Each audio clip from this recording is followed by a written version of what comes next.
But let's say tomorrow the law stated that we had to use torture. Don't be absurd. Why, it used to be the law to be the law again. It's only a matter of principle. Then you would use torture if the law said so. You're using an extreme example. All right, then. What's your limit? How much injustice would you stand for to satisfy the people we work for? Good evening. I would like to report on the state of our war against the American people. We're mounting a sustained campaign to crack down on every American and every person of every faith and every nation, and to bring them to justice. All missions are being executed according to plan, without warning or provocation. Americans are being swept up in an international dragnet. Thousands of FBI agents are on the trail of other citizens here and abroad. It has everything to do with hate and evil and murder and prejudice.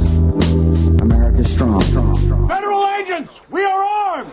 What would you do if you knew all the things we know? Would you stand up for truth? Or would you turn away too? And then what if you saw all of the things that's wrong? Would you stand tall and strong? Or would you turn and walk away? What would you do if you... And I stood up for you, didn't I? Perhaps someday I could help you. Someday I could tell you the nature of evil. No, man. Because if I did, then I'd be out of a job. Let's go to work. That's wrong. Would you stand tall and strong? Or would you turn and walk I see a message from the government. Like every day, I'll watch it and listen and call them all suckers. They wanted me about Osama or whatever. Picture me buying the scam. I said never. You ain't tuned to a hard truth soldier spitting. I stay committed, gives a I lose commission. It's all a part of fighting devil state mind control. And all about the battle for your body, mind, and soul. And now I'm hoping you don't close your mind so they shape you. Don't forget they made us slaves, gave us AIDS and raped us. Another push season mean another war for profit. All in secret so the public never think to stop it. The Illuminati, 666, all connected. Stole the votes, they control the race and take elections. It's the Skull and Bones Freemason Kill Committee. See the dragon get in every city. What would you do? That's the way the courtroom game is played around here, isn't it, Counsel? It's not the way I play. Let me tell you something, pal. Half the time we don't know which side the law is on. That's the way the wheels of justice turn in this town. And they're the only wheels we got. You have to excuse me, I got some police work to do. Now ask yourself who's the one with the most to gain. On 9/11, couldn't stand his name. Now even waving flags like they lost their mind. Everybody got opinions but don't know the time. Cause America's been took, it's plain to see. The oldest trick in the book is making enemy. A phony evil so the government can do its dirt. And take away your freedom, lock and load, beat and search. Ain't nothing changed but more colored people locked in prison. These pigs still beat us, but it seems we forgetting. But I remember 4 September how these devils do it. Giuliani, ask Diallo how he doing. We in the streets, holler jail to the thief. Follow, waving flags, bring these dragons to their knees. Oil, blood, money, make these killers ride cold. Suspicious suicide, people dying, never told. It's all a part of playing God, so you think we need them. While being Ashcroft, take away your rights to freedom. Bear witness to the sickness of these dictators. Hope you understand the time, brother, cause it's major. Haven't you ever had any doubts about enforcing unjust laws? It's not for us to judge the law, But to enforce it, yes, I knew you would say that. You never experienced that, right? You never felt that you were an instrument, that you were sort of an executor looking after the interest of whomever happens to be in power? So now you asking why my records always come the same. Keep it real, ain't no fillers blinging. Mine eyes seen the gory of the coming of the beast. So every story, every word I'm saying, peace. See, you could witness the Illuminati body count. Don't be surprised, these is devils that I'm talking about. You think a couple thousand lies mean the killers? Nigga, I swear to God, we the ones. Ain't no villains or any other word they think to demonize a country.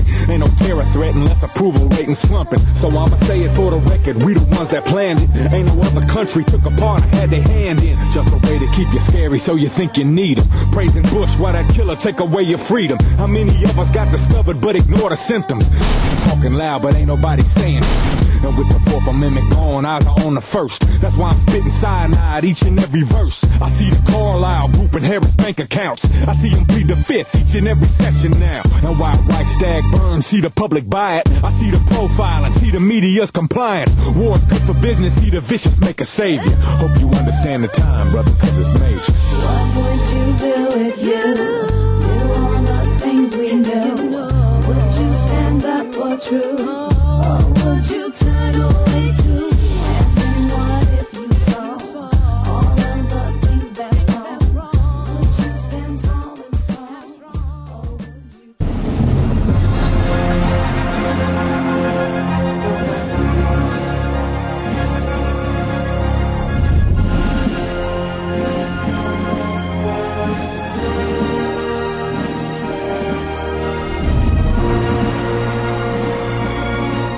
Welcome, my friends. Welcome, and thank you for joining us on this 8th day of April, 2008. We're going to be live here now for the next 2 hours.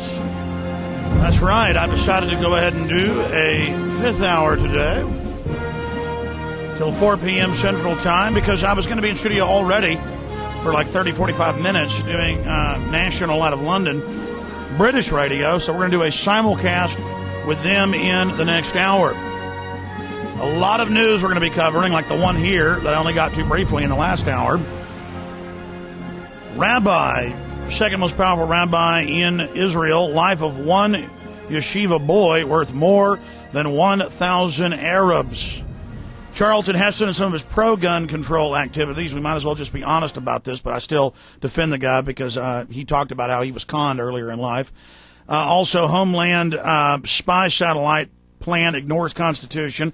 And we've got some economic news that I'm going to be getting into today as well. An Australian man was sentenced to 3 years in prison for pointing a tiny pin light, hand light laser at a police helicopter. So this is all part of the police state. But as promised, we're going to go to your calls. Stan and Susan were left over at the end of the Genesis show. And so now we're going to be flipping over to you right now. I want to tell you, later in the week, Thursday or Friday, we're going to air 10, 15 minutes, sneak peek, first, of my new JFK film here. The next week, I'm going to give you a sneak peek of my latest 9/11 film that's nearing completion.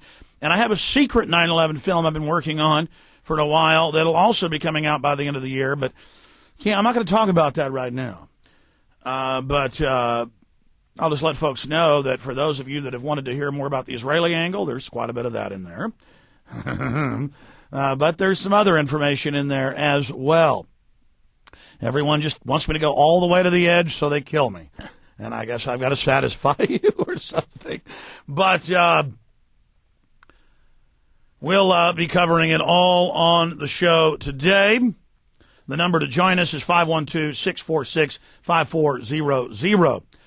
And we also have another camera in here. Usually we're going to use that camera on the guest that'll be sitting right over there. We're going to start having guests at least every week. We normally do anyways, in studio, and we'll hold them over into the 4th hour or have them just in the 4th hour. And just a lot more coming up. So we are all very, very excited about this. And then see, now you have the document cam. You can see me drinking tea. My only vice I have left is a cup of coffee in the morning and a cup of tea in the afternoon. I guess it's my red coat roots.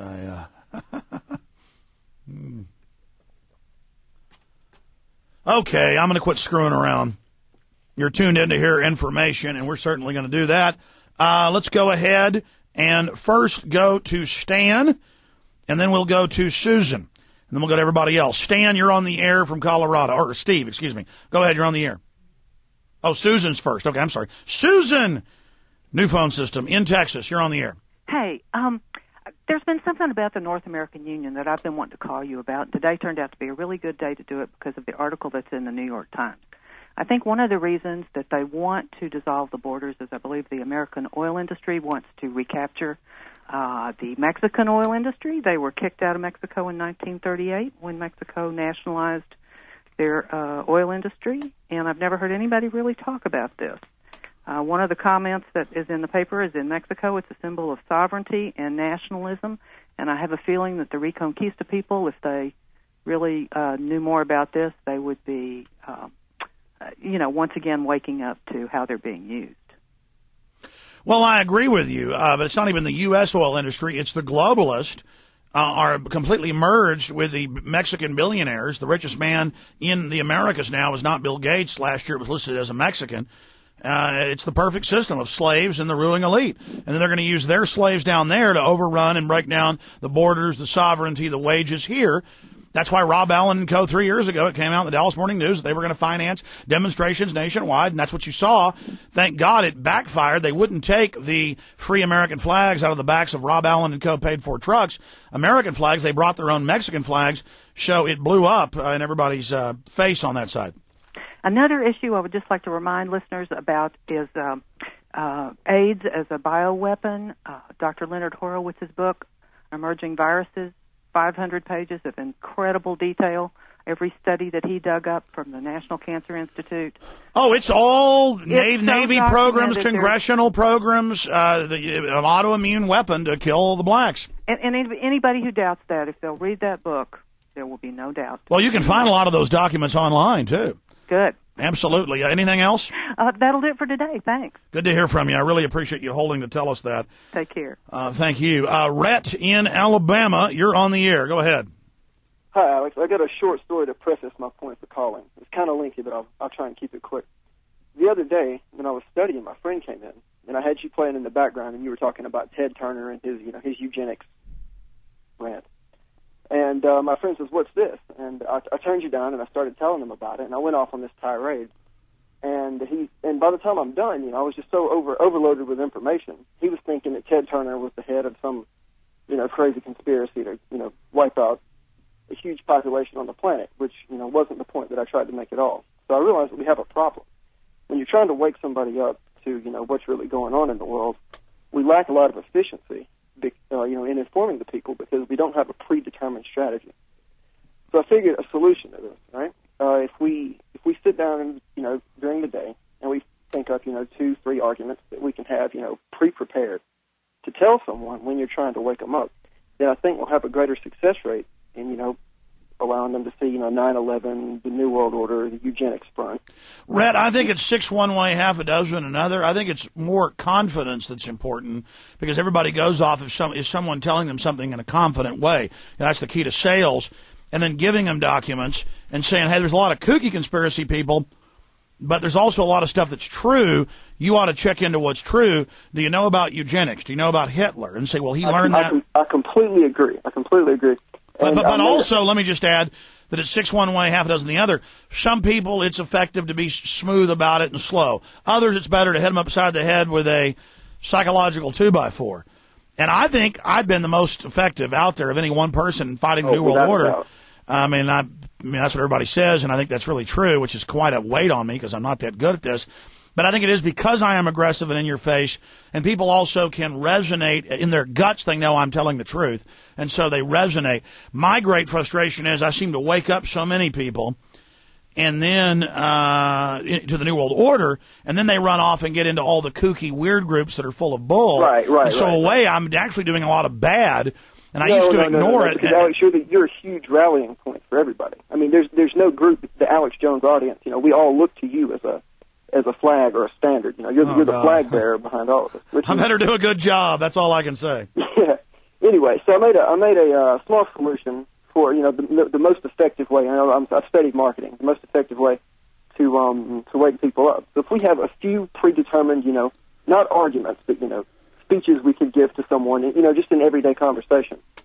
Okay, have that ready. Know your evidence. Know what you can point them out to. So, I can send you this on YouTube, or I can send you, this link here. Not anything too long. Maybe 5-10 minutes.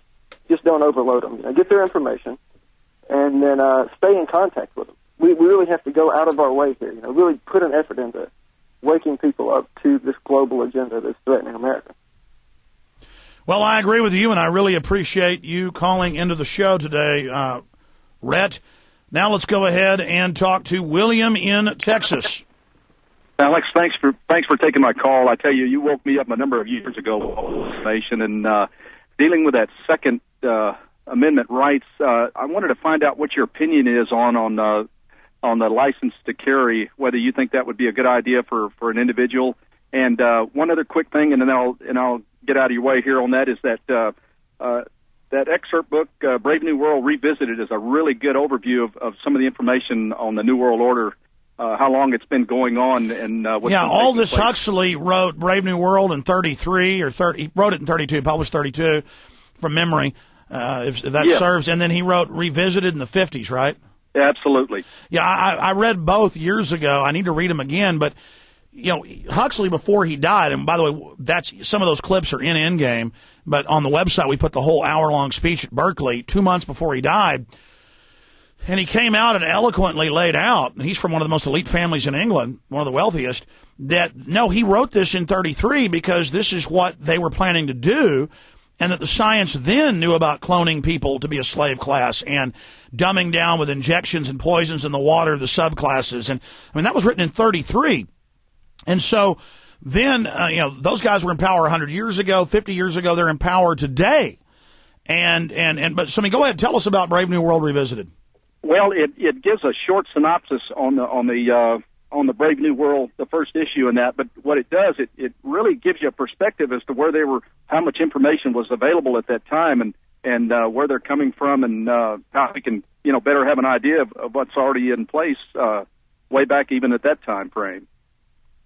Well, you can see how the architects of the New World Order, as they call themselves, the social engineers, just keep building on the same plans, and they adjust a little, but it's a great work of art to them. They're like a director, Ridley Scott, making Blade Runner. I mean, they're crafting it. This is a labor of dark love that they wrought, and I appreciate your call. Excellent point, sir. Thank you very much, Alex. You bet. Oh, you wanted my take on the concealed carry. Yes, absolutely.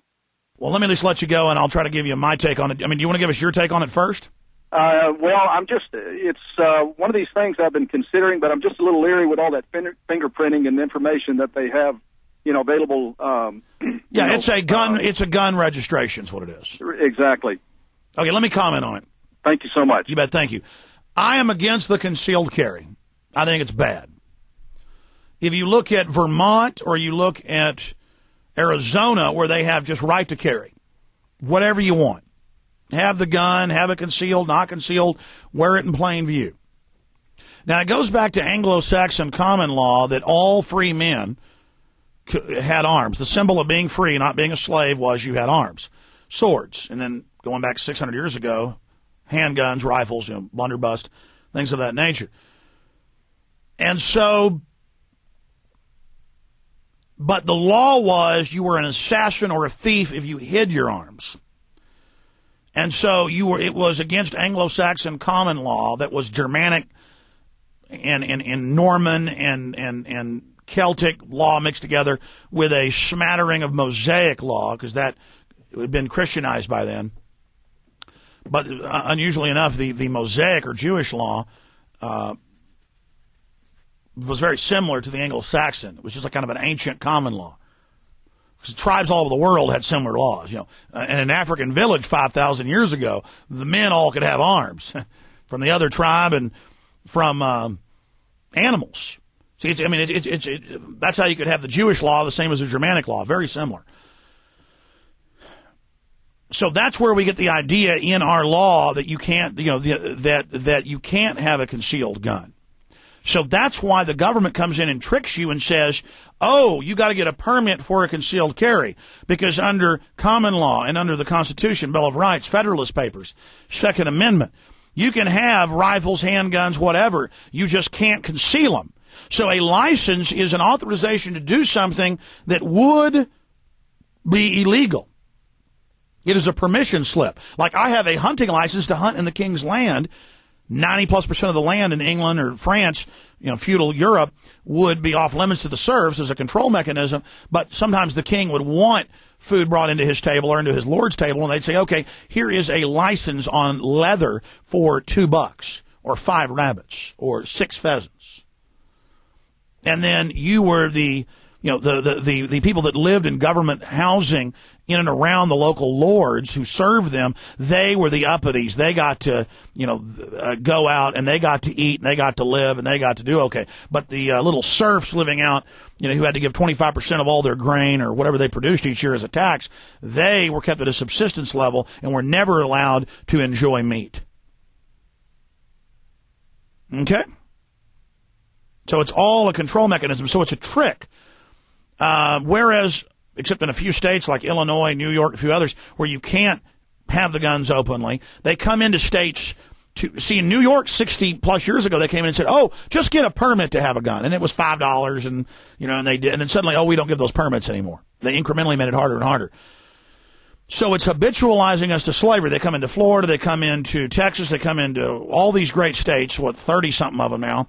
And they get everybody used to having a license. And so the most pro-gun people who are apt to have a big collection, a big arsenal, now you're registered, fingerprinted, you're in the system, you got to tell the cop you got a gun when they come up. You're a prisoner now. You have gone into probation, and you think you've gotten some special right. Now, because the police state's so bad in most of these states, and because cops will still arrest you even when you're not breaking a gun law, they'll say it's their discretion.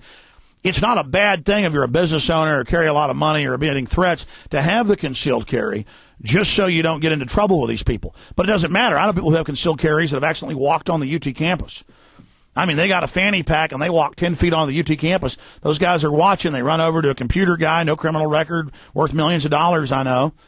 Great salt of the earth guy, volunteers at charities, great family, clean cut. They run over and say, "What's in that fanny pack?" And he says, "Well, concealed carry. I'm just walking over here to me." Boom, get up against the wall. His life over. Felonies, convictions, everything. And they're just waiting with all these zones you can't go into. I am for the Vermont concealed carry or carry law where they just say, "Hey, it's in the Constitution of the state. It's in the federal Constitution. You can carry a gun." Like, take Texas. It's all being under common law attack. You put a rifle up in your, just 10 years ago, you still saw this, up in your truck. And you drive down the road, even in the country, cops are going to pull you over. And they'll search you and put guns to your head and freak out and ask why you got it. Are you threatening people? Because there's so many cowards driving around who think guns are illegal because they watch TV shows set in New York or L.A. or Chicago. They think the dramas are real, where they pull somebody over and they've got a gun, they go to jail, the cops freak out. They watch that. Or a carpet cleaner's in your house and they see a gun case. They think it's illegal to call the cops on you. Cops still arrive and show up, usually cook something up to take you to jail. Billboards everywhere saying report illegal guns, picture of a revolver. Everybody then thinks revolvers are illegal. See, it's a good question, so I don't have to spend 5 minutes covering it, and I promise to go to calls. So concealed carry is very bad. Gun dealers get real mad at me when I say, "Hey, that NIC system's a registration. It says rifle, or long gun, shotgun, where you got it, who you are, federal database." Now they're going to put misdemeanors and any kind of mental issue in there. No judge, no jury, no nothing. And they'll go, "Shut up. Don't talk about that on your radio show. It cuts back on sales." Well, if you just stop bending over to all this, and if you would just mobilize gun owners at the state level and stop sitting there sucking your thumb, we could turn this around. I'm going to talk about that before the hour ends. Let's keep banging through the calls. Ned in New York, you're on the air. Hey, Alex, how you doing? Good. Well, gosh, I agree with you on so many things. I really don't know where to go. I kind of wanted to talk about energy solutions, I figured. Go ahead. Well, let's see. I saw you had the air tornado sponsoring your show a while back, which looked really interesting. I don't know what that is. Let me stop you. I don't know what that is. The network, Genesis, goes out and sells ads, and then I get some of the ads for myself as payment for doing the show. That's right. Okay. So there's a lot of stuff that I don't know what it is. I'm not saying it's bad. I just don't endorse it. Okay. So, I mean, what is the... hold on. What is the air tornado? Well, I looked at it on the Internet. I hadn't heard of it until I heard the advertisement on the Genesis show. And it's just something you add to the engine of your car that sends the air going in a vortex. Basically, they're little... Well, I know. I mean, let me just say this. Blades that don't move, that when the air passes across them, it sends it into movement of a vortex, kind of like water going down a drain. so that the gas is directed all towards the center of the pipe, increasing the density. And I'm still studying this, so I don't know exactly how it works. But I know that, for people that are looking for energy solutions, it's definitely something to get into. I mean, it's kind of a primitive application of Schauberger's work, because really you can run motors just with water. It sounds like combustion at all. It sounds like some type of primitive turbo system. Well, I say primitive because all it's doing is using the air for combustion, when in fact you could use. I mean, it's you're imploding the air, but then it's going to be exploded afterwards. Ned, I hear you, and I appreciate your call. Let me just say this about alternative energies. It's the same system, same paradigm. Just because the mainstream media lies and twists and spins and does everything they do doesn't then mean that everybody else who claims they've got an energy machine or something that makes you get better gas mileage is real. Now, that said, this sounds like a real device and sounds great. I just can't endorse anything that I haven't studied or looked at or talked to engineers about. That's all I'm saying. Did Ford in the 60s have contests and have cars that got 85 miles to the gallon? Did Chevy in the 70s put out 90-plus miles to the gallon? Has Toyota openly by the 80s had car designs with hundreds of miles per gallon that give you even more horsepower and go hundreds of miles an hour? There's no doubt they've artificially suppressed a lot of technologies. There's no doubt that they've done this with the oil companies. There is no doubt that they have suppressed a lot of other clean-burning technologies. There is no doubt that all of that is going on. My only point is, I remember scams where you invest in this company and then they later send you a free energy machine that takes energy right out of the ground. And then you never get it sent to you. So because it is something people are interested in and something that's scientific, there's projectors. That's the old English term for con artists who will tell you, invest with me, I'm going to dig a gold mine on your land. I know there's gold. And so that's all I'm saying is that there's a lot of scams out there. So you better watch yourself. Okay, let's go ahead and talk to Elliot in New York. Elliot, you're on the air. For waking me up. Thank you, sir. I'm actually a coin dealer, and I've been dealing with ancient Greek and Roman coins, and through that I have come to study history, and I have found that Roman Empire fell because it debased its currency, and they were not able to support their wealth and their greed anymore. So since I feel that we're at the end of the Roman Empire, or similar times as when Julius Caesar crossed the Rubicon with the elimination of the habeas corpus. So, yeah, there's no doubt we're at a major crossroads, a major flashpoint. The social engineers call that a liquefaction or an unfreezing of the social, economic, cultural strata, and it's called a realignment. There's a major upheaval, implosions, explosions, politically, scientifically, spiritually, happening, and so they want to make all their major changes while everything is unfrozen. We have to go in and we have to get involved like never before, as Lenin said, and because I quote Lenin doesn't mean I support him, I hate him. Somebody said because Ron Paul quoted Trotsky, he was pro-Trotsky, just so infantile intellectually. But we got folks who aren't intellectual now coming into the intellectual debate. That's how they grow, so it's okay. It's just very childlike. Lenin said that there are times in history where more happens in a month than happened in 100 years.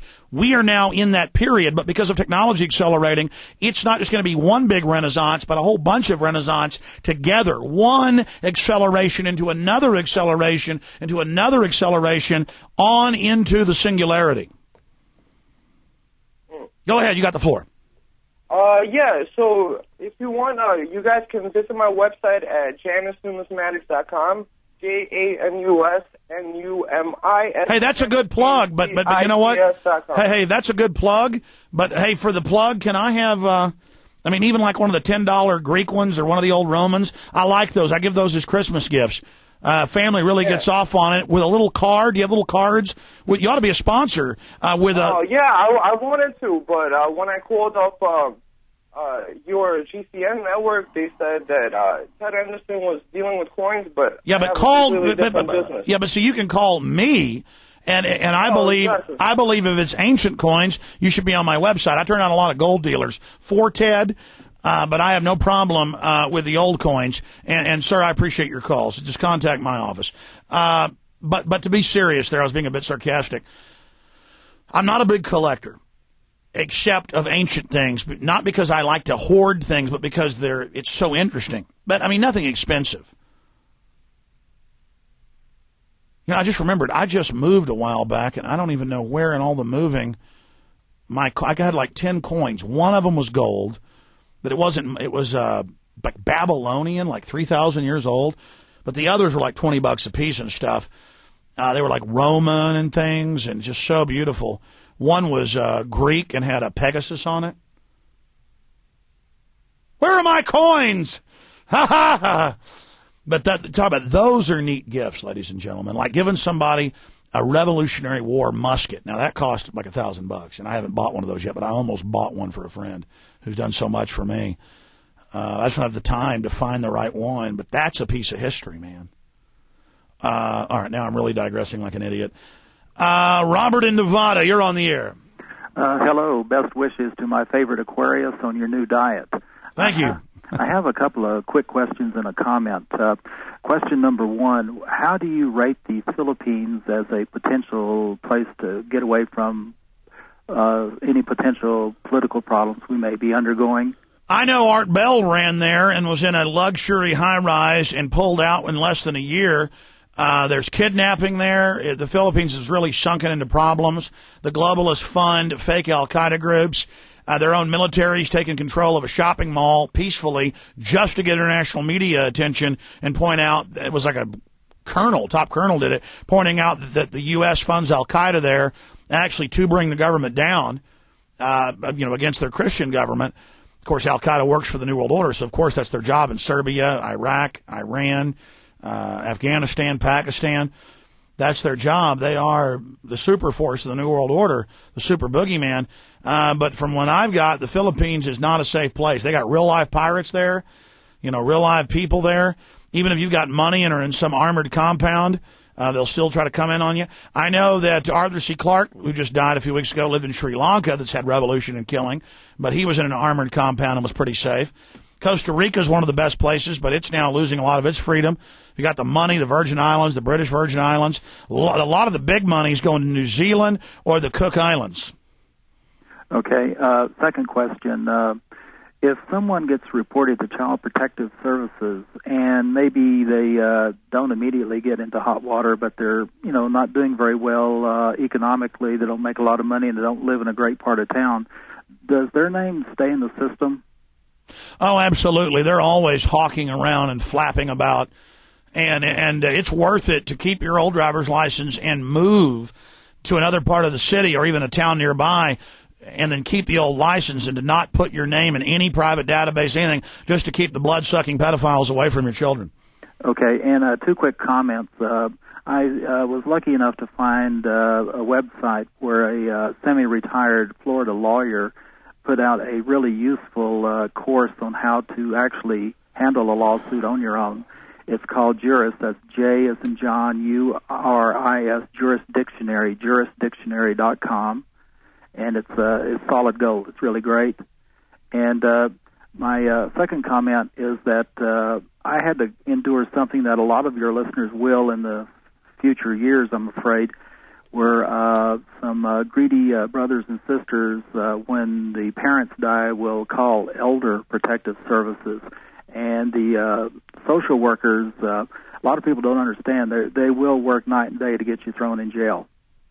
Well, that's right. You'll have one parent that's died, and the parents have got $2 million, and the other lazy scum children routinely want to go ahead and send them to a hospice to have the water taken away from them as mama dies in 14 days of agony. And these yuppies do it 24/7, and they are going to have lives of hell. They don't have to wait till they die.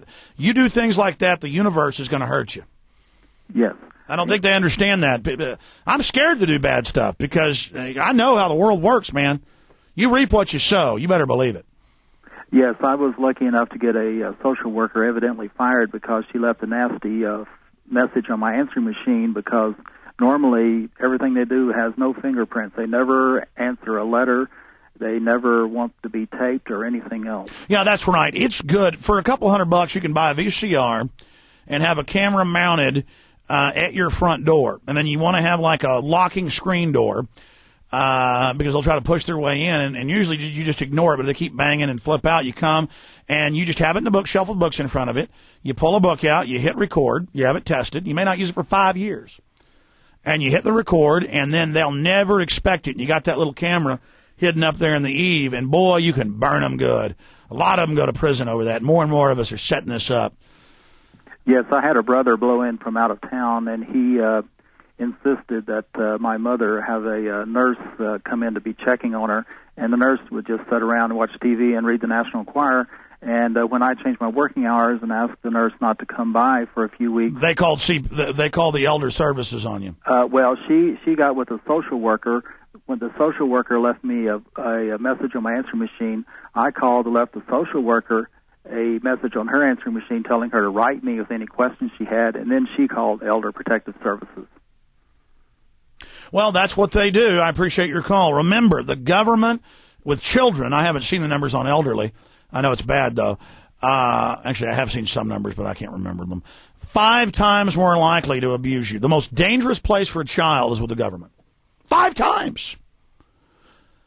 So we go to the group who has the worst track record, who shouldn't have a license to wipe their own butts, to wipe their own noses.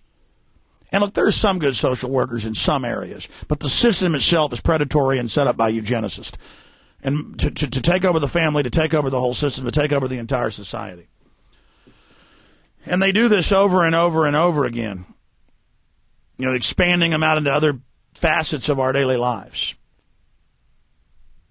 Let's go ahead now and take a call from Freedom in California.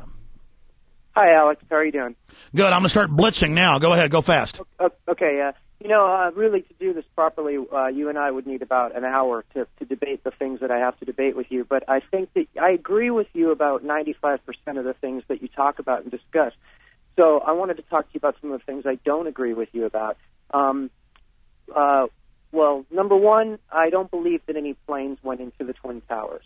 And I wanted to discuss some of the points that some of the people are making about why they believe that no planes went into the Twin Towers. And I've never heard you actually address the actual claims. Okay, go ahead and make the claims, and then I'll deal with it. Okay, I've watched all of the different programs, the shows that, the different stuff. Number one, there's the video called 19 Rector Street, where there's a building that was shown that's clearly that exists, that was supposed to be in the video that CNN showed, and it doesn't exist in the video that CNN showed to everybody with a second plane crashing into the building. There's another very important point. Every time you slow down and watch any of the planes going into the buildings, the explosions don't occur until after the plane is inside the building. There are some where you can actually see one wing disappear completely, and then there's one video where the nose exits the other side of the building before the explosion happens on the face where it entered. Okay, let me just stop you. Email all that, because there might be something I haven't seen, to Aaron@Infowars.com, and I will look at it. Any other points? Okay, yeah, we can move off from 9/11 and the fakery and that stuff. Let's see. I want I've been a sovereign, and I've been studying law myself, and I've been studying conspiracy for 20 years, along with yourself. But I've actually delved pretty deeply into the law. Been to hundreds of Patriot meetings. Been to lots of sovereign Okay, I meetings. understand. You're a grand poobah. Go ahead. Okay, well, you have people like Larry B. Kraft on the program, and at a lot of the meetings I go to, a lot of the people... Hey, look, man, I don't want people filing bonds on politicians, because I know a bunch of people in Austin went to jail for it. I'm not going to give advice out that sends my frickin' listeners to prison, man. Yeah. All this delusional magic filings that send people to prison. I'm looking at somebody out the window who almost had their life ruined by these people's bullcrap. Excuse me. I happen to know of a situation where somebody actually got out of prison by filing a lien against Ashcroft, and it got him removed from the prison because I follow up on these stories. Oh, yeah. They were probably already getting out of the prison, and so they think it got them out of the prison. No. Or let me tell you, sometimes, sometimes messing with these people, going after their property, does freak them out and they leave you alone, but not because it's legitimate, but because it's basically like stalking, and they stalk us with illegitimate stuff too. And so just because it works doesn't mean that it won't send 9 out of 10 to prison. Look, I appreciate your call. Sir, hold on. We don't screen the calls. I'm going to let you go now. We don't screen the calls. I let you call in with 2 major issues. I've got to talk about those issues. And you're welcome to call in tomorrow, Bubba. But I promise to take a lot of calls. In fact, before you even started talking, I said, I'm going to blitz through your calls now. Okay? All we asked was your first name, where you were calling from. How did I know you were going to go off and disagree with me? I didn't. I said, we got to go fast here. There'll be a YouTube video. Look, he gets scared here and hangs up on me. Look, some other day, it's a 4-hour radio show now. You can call him. We'll give you another 3 or 4 minutes. Now, look, what was the first thing? The TV fake stuff. If we attack the official 9/11 story by saying there's no planes hitting the towers, Tower 1 or 2, we give Fox News and the globalists the perfect tool to discredit us. It's not the best evidence. Okay? B, I don't believe that planes did not hit it. And every time I bring up, hey, my good family friend, Jimmy Wright, who lives in Fredericksburg part of the year in the World Financial Center, he was drinking coffee and saw the first plane, heard a noise. He's right across the street, looked up and saw a plane crash in. And they go, no, that you didn't. I mean, I remember like 4 years ago being in New York and trying to talk to no planers, and they would start screaming and spitting and, liar, no, you didn't, you CIA. We all know who I'm talking about, and, my God, get away from me. I am the leader. This one guy starts screaming, leader. And then I'm like, whoa. So it's kind of like the folks that come up to me going, you dirty Mossad agent, we ought to kill you, you liar, you work for the Mossad, we have the proof. And I'm like, well, what's the proof? Shut up, liar, I hate you. Then it kind of makes you never want to talk about Israel. Because it's like, man, the people that all talk about this are nuts. Though I'm going to be talking about Israel here in a minute. I got to spend some, that's why I'm hurrying. And then I've watched a bunch of these videos, and they go, look how the fireball comes after the plane flies in. Exactly. The plane flies in at 580-something miles an hour. Within a millisecond, it's already traveled 100-something feet, the length of the plane, into the building. When you're going close to 600 miles an hour and the plane's 100 feet long or whatever, I mean, do you understand how fast at 600 miles an hour? One plane was going supposedly 509, the other 560-something, so I averaged it to 580. And it hits, and then it tears through the superstructure, and pieces fly out the other end, and it aerosolizes the vast majority of the jet fuel, and so it catches the air, which the coal-burning kerosene needs, and boom, just like you take a hairspray bottle or spray paint bottle when you're a kid and take the lighter when your parents are gone, you're, in the backyard, hope they don't pull up, and you're with your friends melting army men. The plume's big on the other end, not where it's coming out. So then I watch them going, look, it's disappearing. And we blew it up with the original tapes, as best res we could. We blew it up on big screen plasma screens. And that's the frame rate. That's why you can take the same video from some TVs or how they were recorded or originally from the news networks, and it doesn't have that. But you take some cruddy VHS that messes with the frame rate, and you do that. And sure, it looks like the wing goes in and then disappears and there's no cut. But if you really blow it up and look, there's the cut. There's the cut in the aluminum and metal siding. And that plane just shreds into a million pieces. And then who comes out and says the no plane? Former Bush administration officials. And then Fox has them on over and over again. And whenever I'm doing a debate, they laugh at me and say, no planes, ha, ha, ha. And and BBC wants to talk about it in interviews. And I go, but what about hijackers trained at U.S. bases? What about how they were U.S. government agents? What about the massing of U.S. troops around Afghanistan the months before? What about W199I? What about the FBI being told to stand down? What about their houses, cars, credit cards, informants living with them? What about Al-Qaeda being CIA created? I mean, you bring up those arguments with, like, I've been around executives, I've been around high-power government people, they freak out, they go, yeah, you're right. Man, that convinces people like Jesse Ventura, it convinces them all. But you start talking about no planes hitting it, ladies and gentlemen, or pods and flashes and all this other stuff. It's over. But everybody wants to be their own trailblazer in this movement. And so they want to focus on their issue, their area. And in any black op, they have it confusing. They have it strange. They have planes lifting off and landing in weird groups. And Operation Northwoods talks about CIA folks getting on a plane, having it go one place, another plane painted up with the same tail number being blown up, off the coast of Florida, and then finding the wreckage and the tail numbers. And we know they did it. The black op, we're not sure how they did it.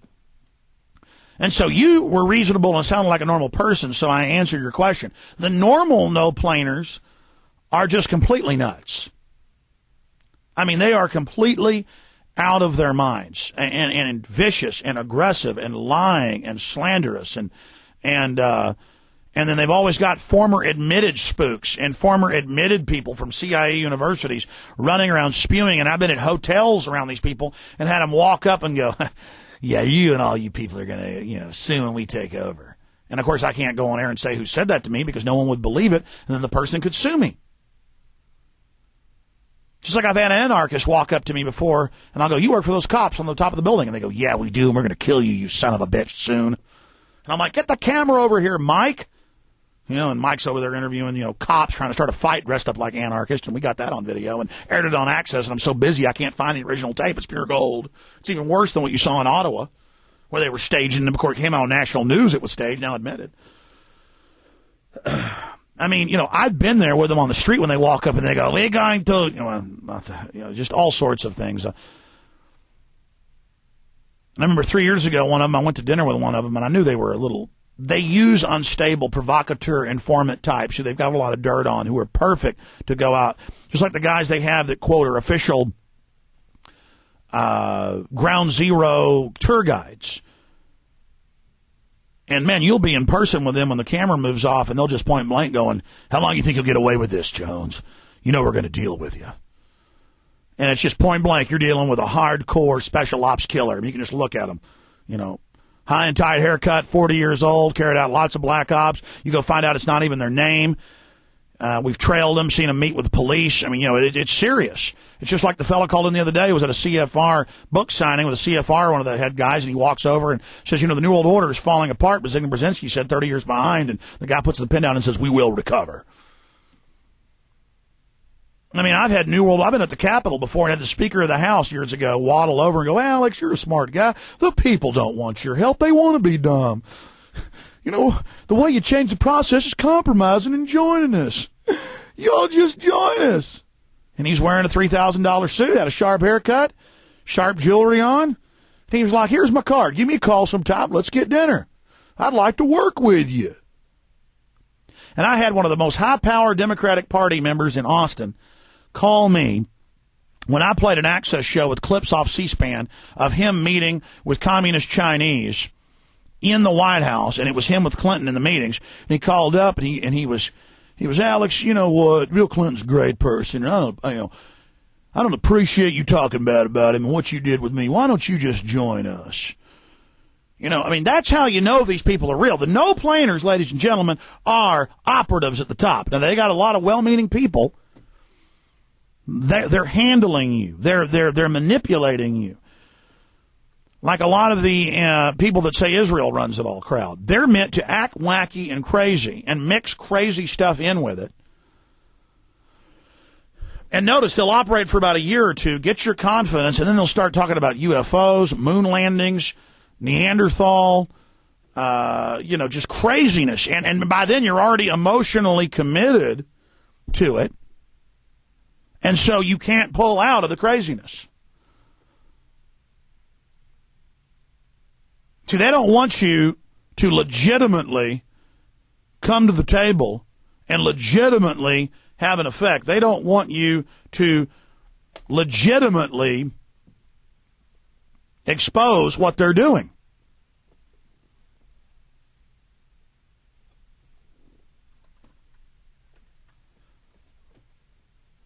It's really just that simple, my friends. Now, it's weird doing a radio show and controlling cameras and computers and phone calls. We have 1, 2, 3, 4, 5, 6, 7, 8, 9, 10, 11 calls and growing. I don't know how to ever get to all these. Oh, yeah, what was the second thing he talked about? Because if I don't cover it, they'll say I dodged it. Do you remember the second thing that last caller brought up? Oh, man. Let me think. He said no planes, even though there were engines on the ground and photos of that. Those are fake photos! That's a fake video! You saw the CG!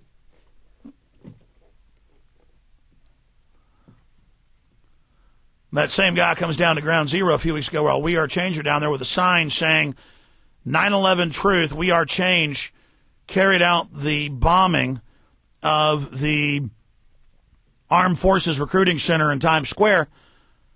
I called Luke up that day and I said, I've got a feeling. There were witnesses in here. I got a bad feeling they're going to try to tie you to that bombing and try to set you up. And he goes, already happened. This guy showed up, started punching them, screaming with a BBC News crew with him. The operatives. Going, hitting people with a huge sign to get attention saying that they had done the bombing. I mean, that is on a silver platter.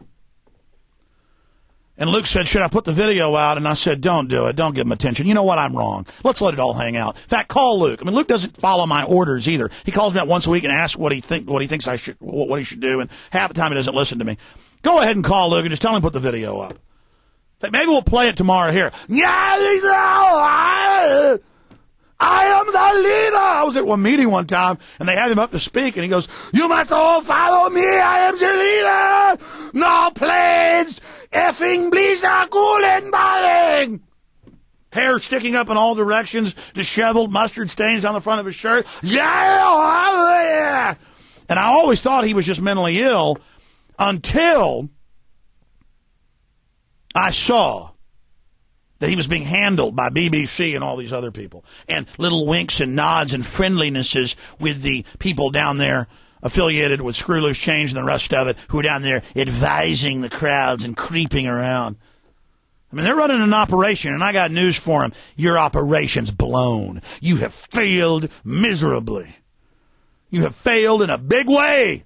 Everybody knows you're COINTELPRO. They know you're disinfo now. They're talking about the real issues.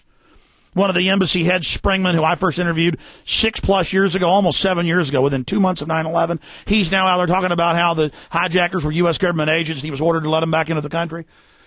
You have failed miserably. All of you.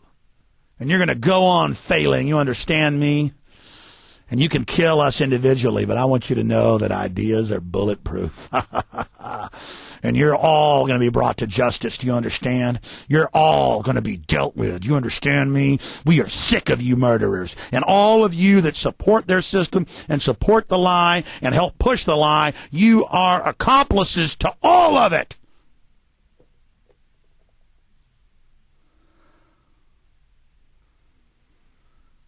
You know, I said I'd take calls, but I got to get to this Israel thing. No good deed goes unpunished. I'm going to get into this hot button issue, and then, you know what? I'm on the British TV till 15 after. I was going to play an exclusive video, not yet seen by folks here, for 15 minutes, but maybe I should just take calls. So, because once I'm on with the British, I don't know if I'll be able to go to Eddie and Roger and John and Justin and Troy and Jay and Anthony and Jeremy and everybody else that's holding. Oh, man, I'm enjoying this no ads. I may just keep doing this. I like it. Coming straight on for you. You've made my mind. Now I'm strong, and now I'm coming straight on for you. What should I air? You know, the Ed Koch has been up on the PrisonPlanet.tv website, but it hasn't gotten the attention it deserves. I want to air the Ed Koch in the 15 minutes when we go to break here in a moment. But I can cue that up and do it myself. So we'll just stand by and go to that right when we hit 3 o'clock in 6 minutes. Then we'll come back and take all your calls. Or I can give each person 30 seconds, but then they'll accuse me of cutting them off and hiding the truth or something. It's really not fair. The people that disagree get all the time. But, well, we just have to do that here. Sorry. Rabbi Eliyahu, Life of One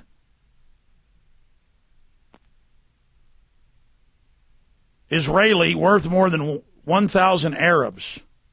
And the word is yeshiva boy worth more than 1,000 Arabs. Here is the article. And the reason I find this so interesting, put it up on the document cam for you. Oh, that's the wrong one. Here it is. Got so many things to switch here. The reason I find this story interesting is I posted this up on Infowars.com, Kurt Nimmo, to be technical. That's a major Israeli paper and publication and online journal. This is one of the top 5 publications in Israel, ynetnews.com. And see, that's in Hebrew right there. You see that? I mean, I talk about how the Jerusalem Post and Haaretz admit that Otago admits that they got a call and told all their employees not to go to work that day 4 hours before the attacks. And they warned 4,000 of them, and that's where the rumor started there were no Jews. No, there were some Jews in there, but I got it out of Haaretz and all that, and I popularized it. I went on air day one and said, look, Otago, and then later I was accused of covering it up. I put it in Road to Tyranny. The point is, though, why would Otago call the newspaper and say we were warned not to go into work if they were part of it? I'm not saying Israel somehow wasn't involved in the attacks or elements of Shin Bet or Mossad. The point I'm making is that Otago certainly wasn't, and the Jerusalem Post and Haaretz published it, and their publications are under military D notices. The military can control what they publish and what they don't. So why does Israel admit that they warned people to get out of the buildings, and why then is it admitted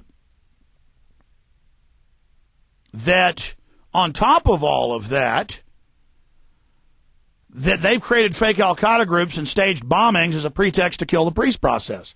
Now, is that saying there aren't real people that do bomb and kill people in Israel, and I'm against that? Certainly there's real stuff going on. The point is a lot of it's fake. And so I'm just reading out of the Israeli papers, and that's what I do. So let me go ahead and read you this article. Rabbi Eliyahu, life of one yeshiva boy worth more than 1,000 Arabs. And this is, again, out of Ynet News, out of Israel. This is their English version. They have it in Hebrew for you if you'd like it. But on Prison Planet, on InfoWars, but comment number 21 on the story, where we posted part of the story on Infowars.com, there is comment number 21. See it right there? There's comment number 21. Comment number 21 had this to say. Aaron says, I don't agree with Zionism and the occupation of Palestine land, but articles like this allow the MSN to portray the truth movement as a bunch of anti-Semitic white supremacists. I don't want to be classified as a white supremacist like Randy Weaver and have my property sieged by federal agents on trumped-up charges for going to an anti-war protest or 9/11 truth rally. That's all those people's jobs are, to be informants and radicalize fringe groups. I agree with you. Got any sawed-off shotguns for sale? I'll buy ammo. I got a copy of Mein Kampf for free. Oh, cool. Can you bug my house now, please? Well, Aaron Williams wrote this. Hey, Aaron, we didn't write this. This is a big paper in Israel. Okay, it's painful to have to do this. It's painful. And you read here the quotes at the big national meeting.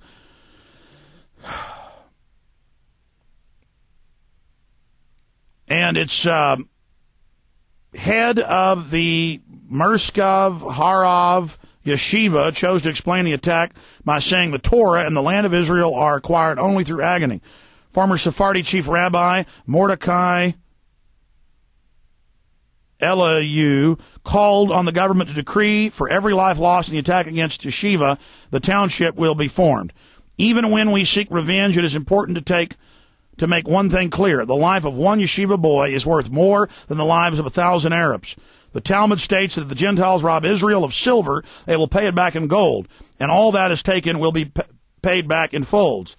But in case like these, there is nothing to be paid back since, as I said, the life of one yeshiva boy is worth more than 1,000 lives of Arabs, added the rabbi. He's the former head rabbi, and he's number 2. I mean, this cannot be defended.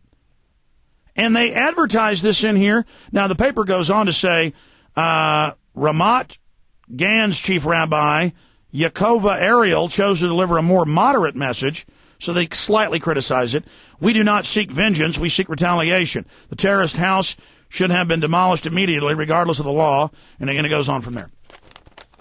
So you have the Texas Civil Rights Review saying that when I did a story about people at a La Reconquista rally, thousands at the Capitol, wearing green shirts, a bunch of them wearing green shirts in a rally of thousands, saying Plan of San Diego, I found out that meant killing all whites 16 and older. I said, man, that's bad and racist. And then the Texas Civil Rights Review in a publication said, well, they do want to kill all whites, but they're downtrodden, and you have to understand they're an oppressed people, and I was bad for saying that. So, see, this has to be talked about, but, I'll probably be attacked by the ADL now, and I'm just trying to be inclusive. And again, most Jews aren't involved in this, don't believe in this. I had to talk about Hagee when he said that Christians really are second rate to Jews, and Jews are better than anybody else. I've seen him and say Jesus isn't the Messiah, and I had to talk about that. I got that going real big and got a bunch of threats over that and attacks. I mean, I got a big show, folks. I'm not somebody with a little website here. What I say gets paid attention to. I get off a plane in Europe, I'll be arrested just for saying it's wrong to say, that one Palestinian is worth as much as a Jew. That's it for this hour. We're going to play you the Ed Koch interview. And then where we demolish everything he says, and then in about 15 minutes, I'm scheduled to be on British radio. And I'll tell the British radio, hey, I want to take calls, and I'll just on air take calls from my end, whether they like it or not.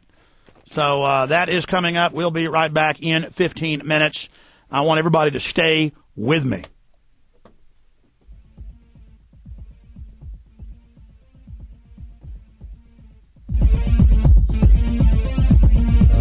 Promised land, big job. Well, he is a veteran of the European theater in World War II. He's a member of Congress, and he joins us for the balance of the broadcast today for the next 25 minutes or so. He's former New York Mayor Ed Koch. He's written 16 books, and he's here with us today to talk about his newest book, The Koch Papers, and a book he wrote years ago, I think in 99, about the nasty little Rudolph Giuliani. So we'll get some of his comments on that as well. Mayor Koch, tell us about the new book. Well, I wrote a book which I'm very proud of. It's my latest and my best, and it's called The Koch Papers. And it is a compilation of the statements that I've made and the commentaries I've issued, speeches, and really first-rate, beginning with my days in Congress up until recently on the issue of anti-Semitism. We're fortunate in the United States. This is really the golden age. Of course, there are anti-Semites. The pastor of Obama is an anti-Semite. But the fact is that anti-Semitism is vastly decreased, but rising in Europe to the point where it's close to where it was in the 30s, just before World War II. Well, that's an amazing statement right there, Mayor Koch. I've seen the quotes about the government inventing AIDS or the government shipping in drugs for the black people, but I haven't heard him make any anti-Semitic comments. Can you tell me specifically what Barack Obama's... Yes, he has, when you attack Israel, you have a right to attack Israel, but if you attack it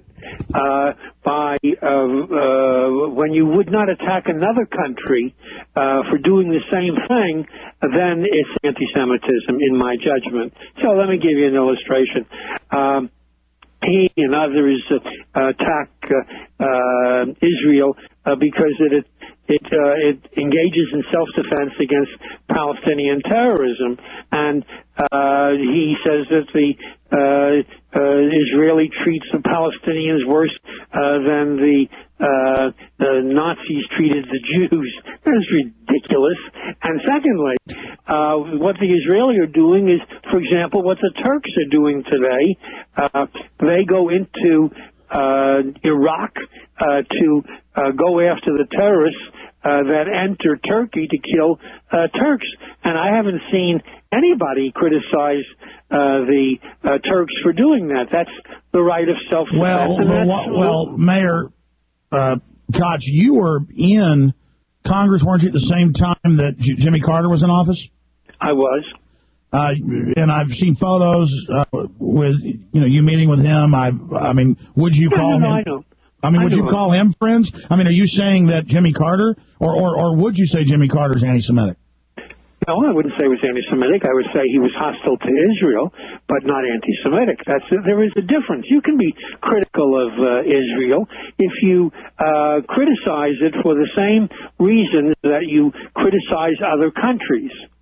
Jimmy Carter criticizes a lot of countries, but I haven't heard, in this case, Reverend Wright or anybody else criticize Turkey for doing what Israel does, which is defend its people from terrorist attacks. The difference is the Kurds didn't have that area of Turkey, and Israel has been expanding and pushing the Palestinians into smaller and smaller areas and demolishing the houses.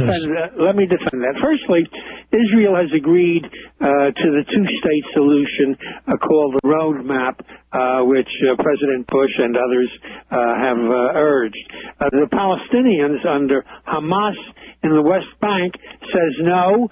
Every Jew who entered the historic Palestine after 1917 must be expelled, and there will be one Muslim state. I think that's a threat to Jews who are now about 6 million. Mayor Koch, I'm not denying that there are a lot of Palestinians, a lot of Arabs that say push all the Jews into the ocean and the rest of a majority. Yeah. My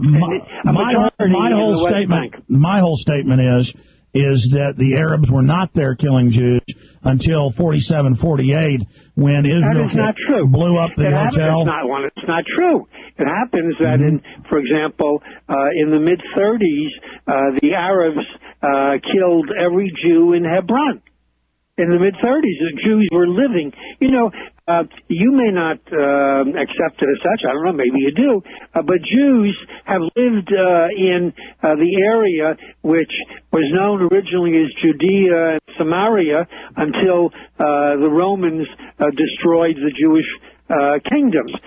They continued to live there. I totally agree with you that Sephardic Jews that are 20% of the Jewish family certainly have been there for 3,000 years. Yeah. So you may not accept it as such, but in the Bible it says that God made a pact with the Jews that the area which was known as Judea and Samaria. Actually, God ordered the Jews to go in and kill everybody, including their animals. Well, he may have. I don't really know that section, but that's not what you or I are talking about. I'm simply saying that from an historical point of view, this is the land of the Jews. Most Christians accept that. Mayor Koch, I get criticized because I don't go with what's fashionable and just bash Israel all day. I'm really trying to show both sides here. I'll tell you what I don't like. What I don't like is the fact that in Europe, the different governmental organizations, different lobbying groups have tried to push to even, ban people's political free speech. Even if I don't agree with what someone is saying about Hitler, I think they have a right. I think they have a right to say it. Let me explain to you. So do you agree with the First Amendment or not? Of course, in the United States, we have the First Amendment. They've never had the First Amendment in Europe. I know, but if you think we should have it here, they should have it there.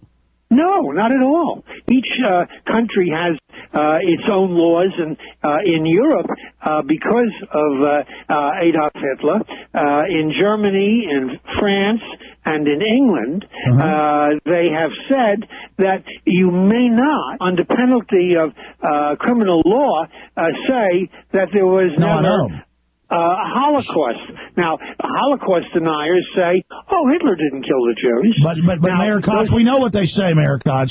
And we certainly know Hitler killed a lot of Jews and a lot of other people. I'm not only debating a lot, 6 million. Yeah, and about 20 million Germans died, and he killed about 7 million Poles. No, Hitler didn't kill 20 million Germans. 20 million Germans Russians, died. And we killed 20 million Germans. So you're not arguing with that 20 million number? Because they were fighting a war. Mayor Koch, you don't even know where I'm coming from here. Let me just get my point out. Because I really want to hear what you have to say about this. Of course. Okay? I mean, look, both my grandfathers were over there. So believe me, I know about it. Okay? They're over there at the same time you were. Okay? So we're on the same team here when it comes to that. Okay. My whole point is I was going to give the numbers. Millions of Poles, millions of Russians, millions of Germans, and yes, Hitler did target Jews. That was his whole shtick. We know that. It was horrible. My whole point is that once you say, and there are groups here trying to restrict free speech in the U.S., same groups. Once you say, nobody is trying to restrict free speech in the United States, and it's foolish to say that. And let me just I'll say this: the ADL and everybody else runs over to Europe and supports what they're doing, and they are over Europe, here. You see, you're not staying on point. I have said to you, Europe does not have the First Amendment, and they never had it, and they don't want it. So you're saying they don't want it. You're saying they don't have any free speech. They don't have any free speech. No. A committee's going to decide. A committee's going to decide who has free speech. Not a committee. The fact is that the governments of the countries that I've told you about have decided that it is in their interest not to allow the resurgence of neo-Nazism. I understand that, but now they've expanded it, Mayor. Now they've expanded it to don't criticize the EU. Don't criticize immigrants flooding in. That's baloney. But let me you want to bet money? I've got all the headlines. They arrest you in England if you say the word homosexual because they've decided that's not. That's it. You know, you're saying things Robin that are Page, ridiculous. BBC. $10,000, Mayor Koch, right now. Baloney. Robin, bet me. Pure baloney. Bet me. It's what you do. Robin Page was arrested. BBC reporter for saying the word homosexual. It's ridiculous, and I don't believe it, and it isn't true, and I don't know your particular case. But let me go a little further. The reason, what you're conveying is, well, so what if they kill 6 million Jews? They killed 20 million That's Russians. not what I said. What I said is that you shouldn't take people's free speech. That's what Hitler did. I want to go a little further.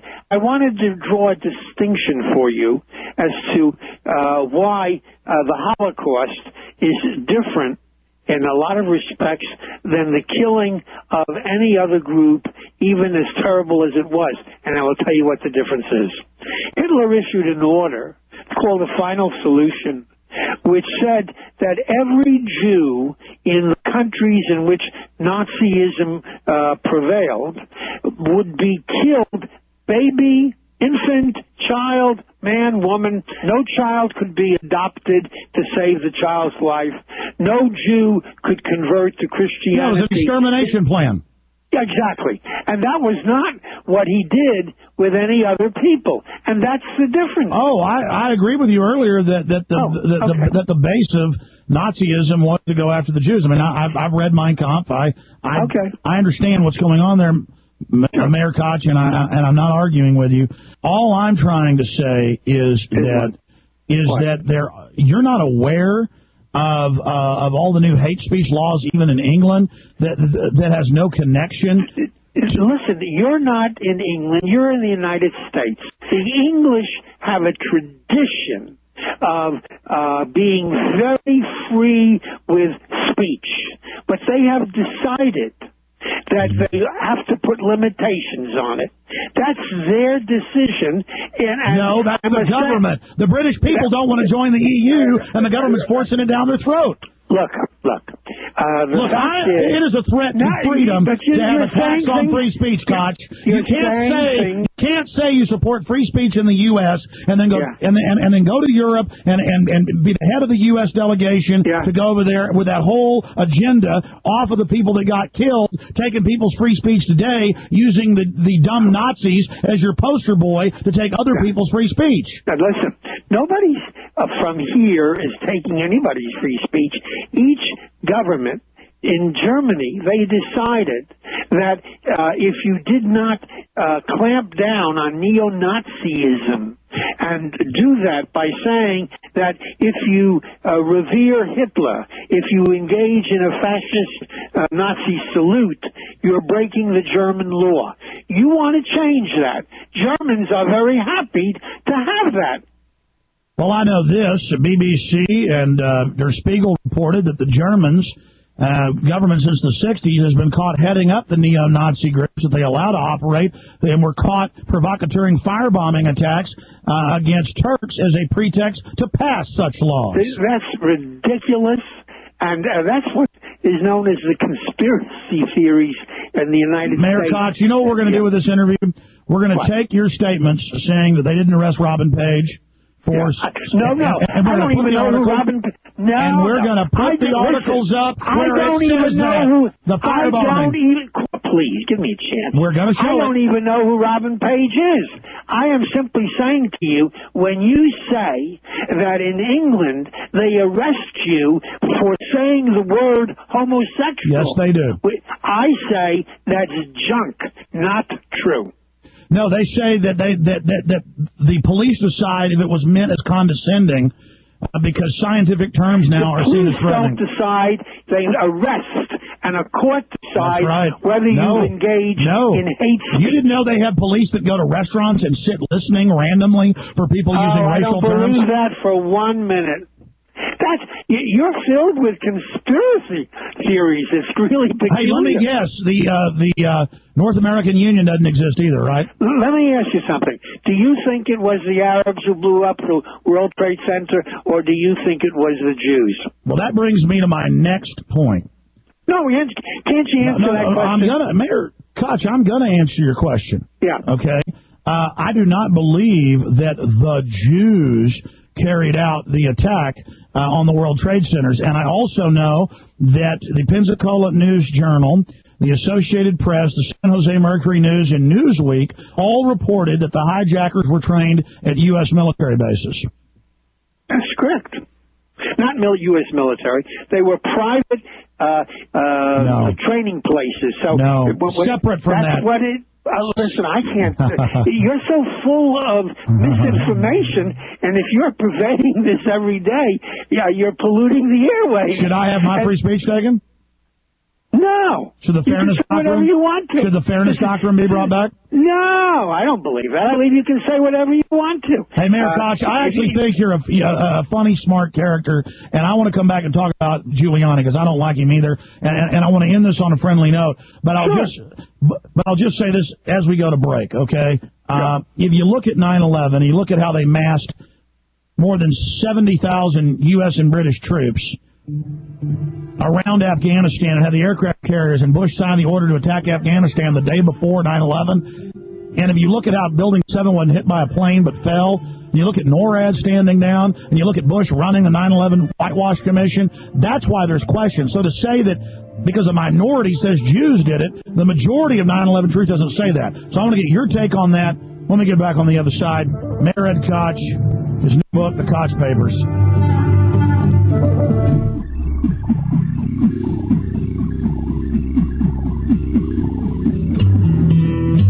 All right, Mayor Koch in Congress, ran for governor, mayor multiple times, very popular. New book, The Koch Papers.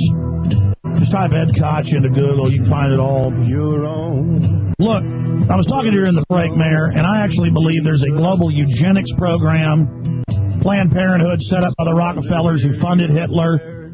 I know you got questioned by We Are Change a week or so ago, and they brought up Prescott Bush. It was in the New York Times back in the 40s, being the head Nazi agent in the U.S. You said you knew nothing about it. I find it hard to believe that you've lived in New York and New Jersey most of your life and that you didn't know it's common knowledge and been headlines in the BBC. Okay, ladies and gentlemen, live internet stream. I'm going to be interviewed by a national radio show in the UK. Wonderful folks. Communication broke down, and they didn't know I was going to be doing just this internet simulcast today, but I'm going to be interviewed. They are now in control of the transmission for the next 30 minutes or so, and so I'm going to turn things over to the folks in England. and the radio program is The Night Before, and we are honored to be here. Guys, do you hear us? Yeah, hello, Alex. How's it going? Good. I've just decided to, almost like the Truman Show, just let everybody, in an audio way, follow me around. And I'm even thinking about actually doing a video show for 24 hours straight on the web in the near future. So this is also going out on the web via video right now. Right, like the Big Brother TV program. In a way, I mean, sure, this has been done for a long time, but this is just more so people get an idea of the stuff I'm doing and who we're talking to. But listen, you're in command. Let's just say we've got Alex Jones on the line and start your interview. I'm sorry we got our wires crossed. Okay, no worries. Okay, well, what we wanted to do is we were intending to do an interview with you where we sort of get inside the head of Alex Jones, because a lot of our audience won't know who you are. And so I wanted to talk through your different sort of stages of development and how I came into contact with you as a consequence. Absolutely. I know you're pre-recording this for a few hours to air across England, out of London, and so just for the listeners, it's not live yet, but plug for my listeners before you start where this is going to be on, how they listen on the web, or for our listeners in England, where they tune in. Okay, well, we're across the UK on digital DAB, and we're on FM across the West Midlands, and the name of the station is Kerrang Radio, and if this is really good and we enjoy it, maybe this will get turned into a podcast as well. It'll be broadcast on Tuesday, and it'll be broadcast at 12 o'clock at night across the UK. Okay, and that's this Tuesday or next Tuesday? Yeah, this Tuesday coming, because we're in Tuesday now here in the UK. Okay, gotcha. So this is a week from now. Yeah, that's right, yeah. Okay, yeah. Got it. Okay, I was confused. We want to edit you and make you say you love Big Brother and you want the Illuminati to win. Germany calling, Germany calling. Okay, listen, here's how I first came into contact with you. In fact, it's weird. I was thinking about you earlier on, Alex Jones, and I think probably the first way that I came into contact with you didn't even involve you. I was reading a book called 1984, and I closed the book and I'd finished reading it. I remember thinking, actually, the world can never ever be the same now. Now I've read that book, forever my mind's damaged or whatever, or changed.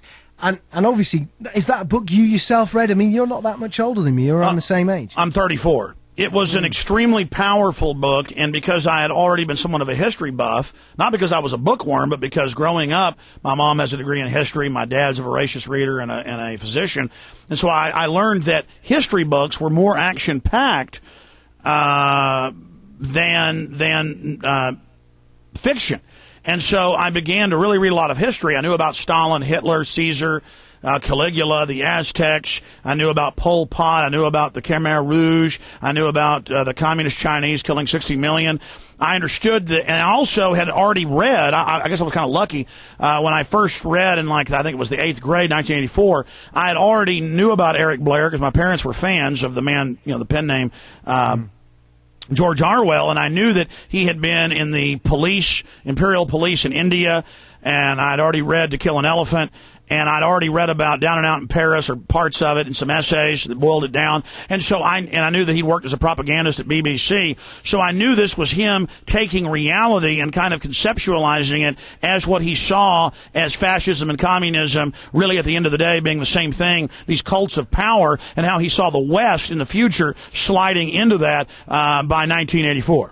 I'll be honest with you, I partly wish I'd never read that book, but it's one of the things that permeates everything about you. I think that's my first experience of you. Now, my second experience of you is I've been trying to research exactly what TV program it was. It was something like Louis Theroux, but it wasn't actually Louis Theroux. And you were on telly, and you came across to me at the time as a crazed nutter, and you were banging on about how we're all going to be microchipped and everything's terrifying and all this kind of stuff. And I remember thinking, man, this guy's out of control. He's insane. Now, this is maybe 97 or 98. This is quite early on. I think you'd been involved in the Waco stuff, and you were this kind of religious right-wing nutter as you came across. No. I mean, there's a misconception because Wikipedia says it and won't change it. I had exposed that, and along with many others, and there was a film, got Academy Award nomination, Waco Rules of Engagement, that came out in 1995. Right. Where it showed the Delta Force machine gunning and killing the Branch Davidians, and I'd read the federal documents and knew it was admitted by the Army, but then the national news would say people didn't know what really happened. And so I went and got to know the surviving Davidians, and they weren't what we'd heard. They were certainly weird. And so then one of my friends who was a builder said, oh, they want a memorial chapel for like the 20 survivors to have memorials. And then I put it out on radio, let's build a shack. And all these engineers showed up, took control of it, and built a memorial church. And then it was spun in the media that I was the new Koresh, basically running all of this, which is just absolute pure crap. You can read USA Today, the rest of it. We built a memorial church for all those that died, including the BATF. Yeah, it's an interesting thing because Waco, I mean, I was talking to a guy called Kevin Booth, who I think you know as well, who was involved in kind of filming Waco and filming the stuff that happened there. And Waco's a really important thing. Well, he was there when it happened. He went with Bill Hicks when Bill was staying with him in Austin, shortly before he died. I think he died the same year. And he went out there. And his pancreatic cancer moved so quickly that he didn't even know he had cancer then. And then a few months later, he knew he had it. And a few months later, he was dead. But they actually got on a dirt road and went back and got up closer video than anybody got once it had been cordoned off just a few days before the Delta Force went in and slaughtered those people. I think Waco had a radicalizing effect on kind of the right-wing conspiracy theory movement, sort of, deep in the heart of Texas. Well, it is true that I was more right-wing, and I hadn't broken out of the left-right paradigm at that time. That's right. I mean, this is the thing, is I've got that theory about Waco, and I think it's quite significant. But you, at the time, you were painted as a religious person, you were banging on about microchips, and I thought you were insane. Right. The third experience that I would have had with you would be, I think, possibly in the film... Richard Linklater film, and I think it's called Waking Life. And you were ranting in that, and it was an amusing rant, and you were a film star. I remember recognizing you at the time, and you were gathering a level of celebrity and fame. What were you going through at that time? What happened in your life? Well, I've never tried to be in movies, and I've actually been invited to come out to Hollywood and have some medium-sized parts just out of the gates. They want me to play villains, bad guys, corrupt cops. They say that's kind of how I come across, as like a tough guy, which I never really thought of myself as that. But Rick Linklater called me. He'd seen my film Police State 2000 in 1999, and Rick had heard people say it wasn't real because it showed videos of Marines training with foreign troops to confiscate our guns and put us in FEMA camps. I'd just gone to an urban warfare drill, and they were training to do this and admitting it.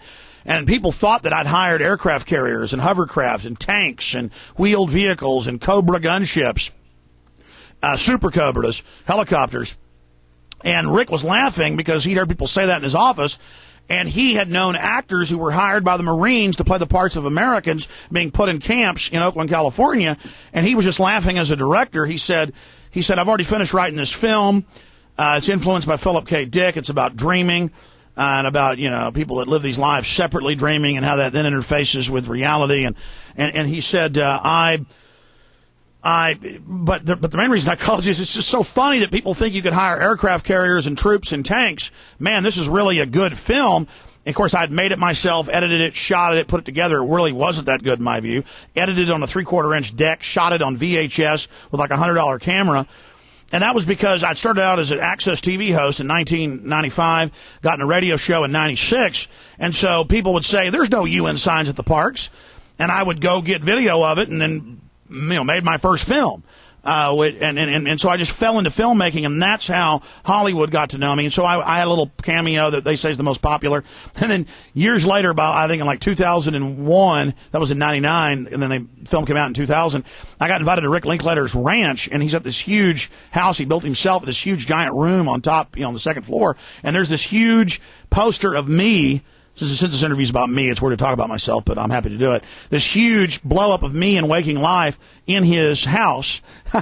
And, right next to a famous poster from Stanley Kubrick's Paths of Glory, right next to it that covered another wall, the one with Kurt Russell. And so, wow, you're really a fan, Rick. So, of course I'm a fan. I listen every day. And then he put me in another movie with Keanu Reeves, Winona Ryder, Woody Harrelson, and some other folks, A Scanner Darkly. But the studio kind of took that film away at the end and cut some scenes, extra stuff that I'm in out of it. I'm in one big scene with Keanu Reeves and Winona Ryder. And so that's how I got to know Rick. And then I had Rick on about a year and a half ago when Scanner Darkly came out. And he had been making a film with Bruce Willis here in Austin, and I'm not a star chaser. I never called him, never bugged him. I knew he was in town. I even got invited to a party, and I just kind of intimidated by it. I didn't go. That happens all the time. I've promised, though, to start doing that. They keep wanting me to come kind of get involved in all this stuff, and now I'm not going to turn it down anymore because but anyways, I mean, that's a side issue because it's too much of an opportunity to get the word out. I'd rather just do radio and make my own films and write articles, and I'm not even that allured by Hollywood, though most people would kill themselves to be part of it. And he comes on the show about his film, and he just says, oh, yeah, 9/11 is an inside job. I've been handing your films out for years. I gave Bruce Willis your film Martial Law, and I gave him Terror Storm. And he said he's not going to be a neocon follower, a war supporter anymore. He now understands the paradigm and knows it's an inside job.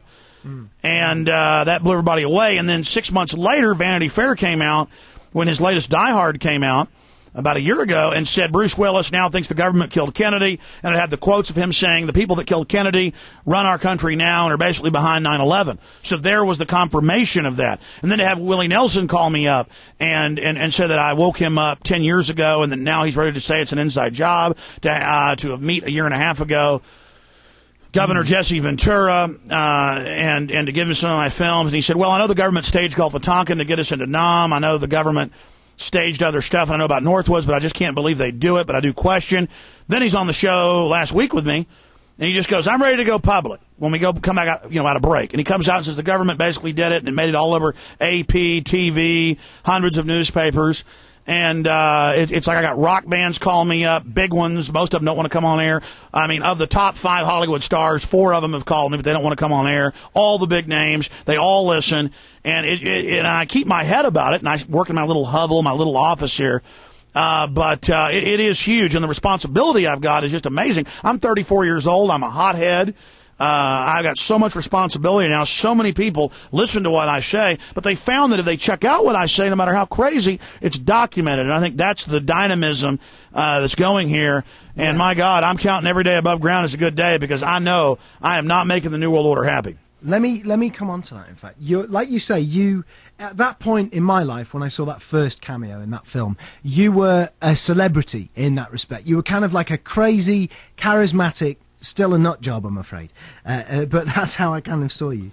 Then everything I talked about came true. Well, it's not strictly true, but... oh, really? Well, a lot of it, but listen, let me come on to that next bit. So there's the celebrity aspect, and you are, to a certain extent, definitely a cult celebrity, and that's something I've never heard you speak about before, really. What happened next... I'm now the king of conspiracy, the icon, but I eschew that label because it's not a conspiracy theory, it's a conspiracy fact. And you say a lot of what I've said hasn't happened or isn't going on. Maybe you're just not aware it's going on. Well, yeah, hang on, let me come on to it. I mean, I want to do this, I want to do this in time, and, we're going to edit this, we're going to turn it into a special. But anyway, yeah, what happened was you kind of, so you're on the fringes as a nut job celebrity would be the way that it would have worked.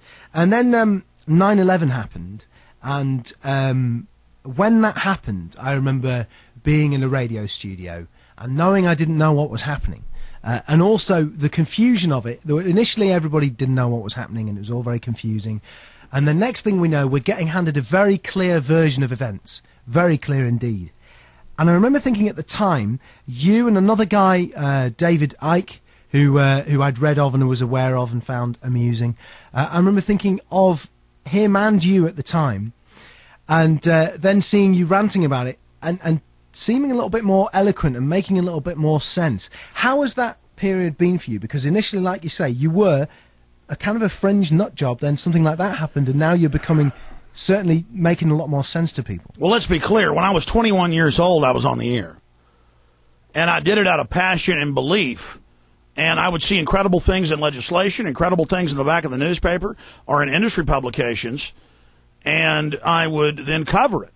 And I started studying even more history, and I learned that it was declassified, that the U.S. government had staged hundreds of terror attacks all over the world, had staged attacks to blame it on Mohammad Mossadegh, to blame it on his government to overthrow Iran. In 53 with the British government, that the Gulf of Tonkin had been staged. And then I saw the news prepping everybody, saying there's going to be terror. When the terror comes, give up all your rights. There's going to be a war on terror. Everything's going to change. And I saw him showing bin Laden on the news. And I knew that the FBI had cooked the bomb, trained the driver, been intimately involved, basically provocateuring the first World Trade Center attack. But they in 93, they did find real Muslims to do it, though. But they were total idiots. Two of them were registered with New York as mentally retarded on welfare. And so it was a provocateur action where they set somebody up. And so I went on air before the attacks, and I said the government's going to stage an attack probably on the World Trade Center. It'll be blamed on their CIA asset, Osama bin Laden.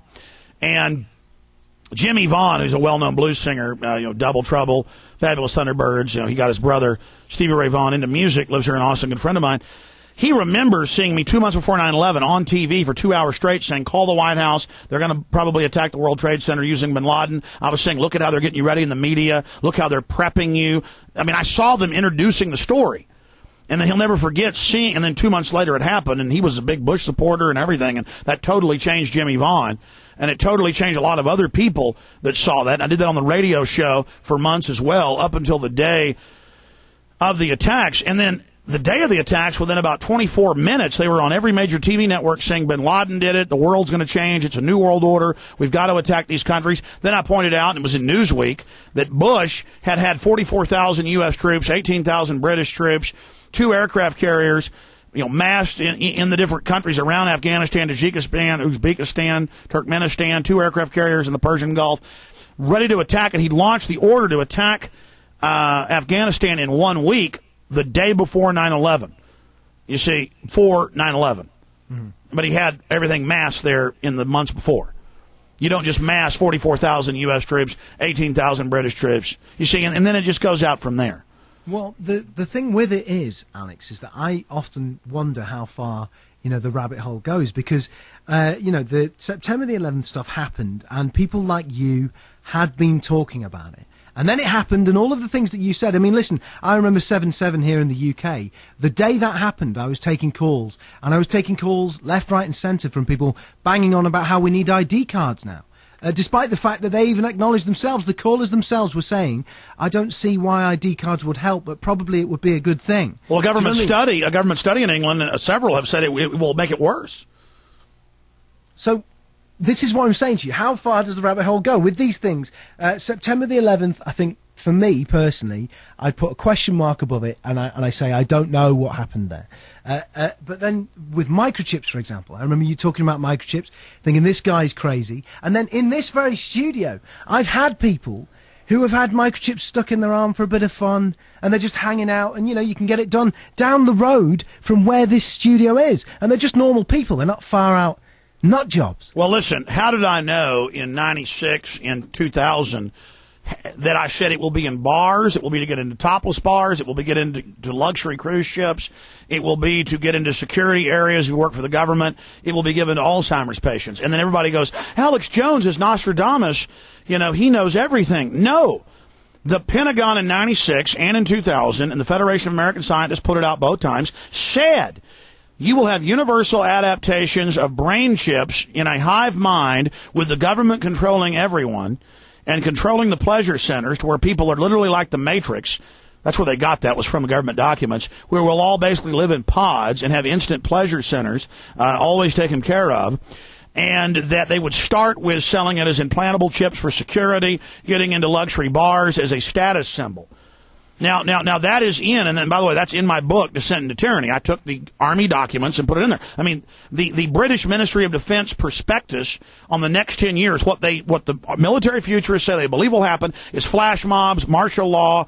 It was the London Guardian published some of it. You can read the whole 125-page report if you want, 120-something. And it says they're going to take all our rights, that the elite are going to wage war against the people, that governments may use neutron bombs to reduce population, bioweapons on us. Dick Cheney wrote in the PNAC document, September 20th, 2000, published by the Project for the American Century, that they want to legitimize in the media the use of race-specific bioweapons to kill certain races. They're all eugenicists. And so all I'm going off of is what they say the plan is. And it's so horrible that you can't get people to believe it because the average person just goes, what, I mean, that's crazy. It is crazy. That's how I react. Hang on, though. This is the thing, you see. Now, remember my background. I'm coming to this from a perspective where initially, Alex, it was amusing. All right, so I'm looking at it, and I'm looking at you, David Icke, people talking about UFOs, Hollow Earth, all this kind of crazy stuff, all in the same bracket. And I'm thinking, that's odd, isn't it? This is kind of amusing. And then next thing you know, it starts getting real. And this is what I'm saying to you. You know, how far does the rabbit hole go? I mean, one of the things I know, last time I interviewed you, right, I felt like I was kind of in a fight with you. You almost throttled me live on air, which was fine. But but one of the things about it is you said to me very strongly then, you always get cluttered in with the UFO crowd and the nut jobs and stuff like that. So I'm going to test you with a few different conspiracy theories, and you can tell me if there's any truth in them that you know of or not. Okay, well, let me just first preface it with this, because this is absolutely key, and this is one of the best interviews ever. I love the questions you're asking me, sir. They're just fabulous. I have been successful for several reasons. I mean, I am entertaining, I am bombastic, I am animated, I'm charismatic. That's all natural. I'm just a hillbilly. But I've got a decent brain. My parents are pretty smart. And I've got a decent education. And I had an open mind. But the key is I always stick to what I can prove. And what happens in all of this is you learn you're being lied to about so many things. You learn the world is so much stranger than you originally thought that you then tend to just believe anything that's alternative. And then you immediately, it's like a competition of who can get into the most, extreme things. This is all a false reality or the dream of some great, God, or, we're all aliens ourselves, or Cuckoo from Cocoa Puffs is our leader, or Church of the Subgenius. I don't do that. I stick to what I can prove, what I can document. Go ahead. Okay, so I want maybe yes or no's for these, and some of this we might not be able to broadcast in the UK because of UK law. So, for example, Diana, was she assassinated? 80+% of Brits believe she was killed. And all the evidence shows that she was killed, and she said months before that she named who she believed was going to kill her and that they threatened it would be a fake auto accident. So, yes, I believe Diana was assassinated. Okay, that goes down as a yes. UFOs, yes or no? Are they real? There are unidentified flying objects, but most of those are government craft. Do I believe that there are other life forms in the universe? We would be incredibly arrogant to think that there wasn't, but I think most of it's hype. I mean, there is no yes or no on that, because I could say yes, that there are unidentified flying objects, but are little green men piloting them? No. Okay. One of the popular ones, in fact, is that the human race was tampered with by alien beings at some point in prehistory. Do you believe in that? Now, because I've interviewed a lot of Nobel Prize winners and top geneticists, they're saying that now the more they look at it, the more human DNA compared to other animals, other mammals, looks like it's been manipulated. So again, that's not my area because I can't prove it, but it is interesting. Okay. How about the idea that the Earth itself is hollow and that you can go inside there and it's got a whole ecosystem and everything within? No, I don't believe in hollow Earth theories.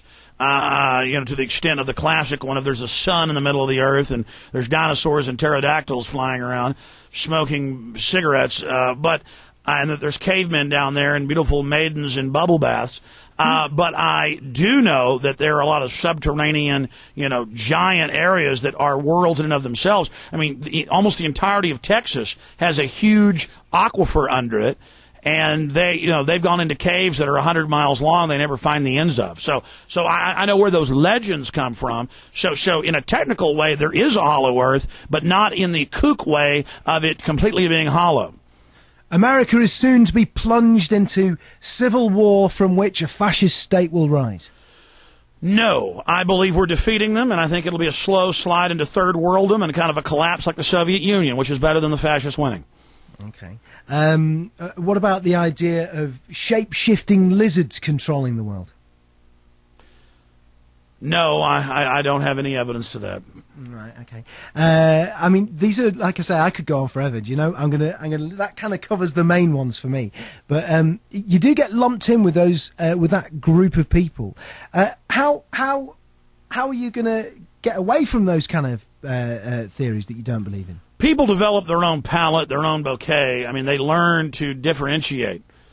It's not my job to do everything perfectly or have all the answers. I've got a duty to tell the truth, to expose the corruption, to try to defend the innocent. And just because you have a huge genre of mainstream media lying, telling the truth, spinning, agents of influence, all of it that's come out, doesn't then mean that the whole alternative media is going to be true. Mm-hmm. I mean, a lot of these people are just schizophrenics on the internet, who think that their landlady above them is sending proton beams into their head. I mean, that's not my job to respond to all that. People are going to see the things I've talked about coming true and happening, even if they don't check out what I'm saying. If they check out what I'm saying, they're going to find out it's true right away. But even if they don't believe me and all that guy's a nutter, unfortunately, it's going to happen within the next few years, as everything else I've said has. And then they'll go, oh, that Alex Jones, he was right. One of the most obvious fantasy stories for me personally, and I don't intend to offend you with this, but is the story about religion and the Bible and stuff like that. Because that seems to me, pretty far out. But you're a religious person, right? Well, I've been brought up a Christian, and my heritage is a Christian, a Protestant, Baptist. And I do believe in the teachings of Jesus, and I do believe in a higher power. And I don't like what the churches have done with it. I'm not a Christian if the mainline Christianity in the U.S., warmongering, praying for giant Cadillacs and SUVs and diamonds. If that's the type of Christian, then I'm not. But I am a Christian that believes in Jesus and follows Jesus Christ. And I am someone who believes in trying to help the weak.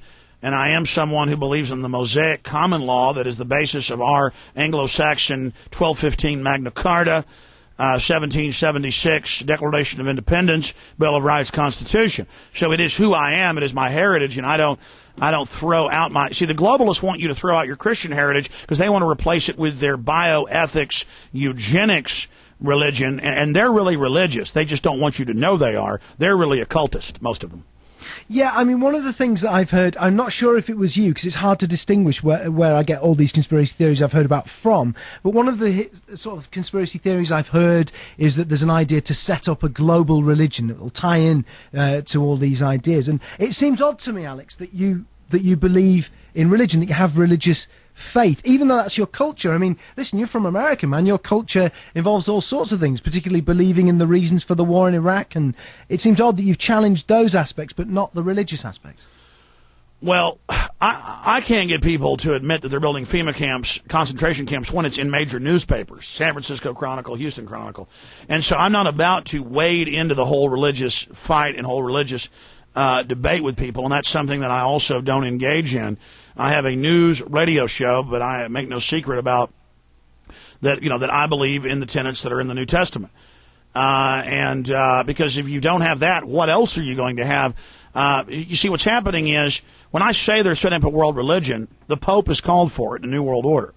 When I say, the United Nations has put out thousands of documents saying they want it, but they have to first destroy the other religions. Or try to discredit them so they can then bring in their new pantheistic earth worship religion where the elite play God and where they sell us on carbon taxes, and which are really about controlling human development and activity. Well, recently we've had Tony Blair making terrifying speeches about religion, which frightened me to the very core. He was banging on about... he's talking about interfaith cooperation and all these kind of... Exactly. They want to merge all the religions in, and then it's hate speech if you don't agree with every other religion, and then you go to jail. Okay, so that's the attack on your basic Magna Carta. Tony Blair is into religion. He's always acting like he's a humanist atheist, but then he channels the spirit of the light every morning. That's been in major papers. His wife goes to weird religious ceremonies. He flies around to sacred sites to do Aztec rebirthing rituals. He channels the spirit of the light. You live in London. You know that's well known about Blair, right? Mm-hmm. But this is one of the things... But I'm asking you, I'm curious. Are you aware of that? Yeah, listen, I personally am. Whether or not the people listening to me at the moment are, I don't know. So there's an example, and then I can go down the line with all these people, and they're completely obsessed with the occult.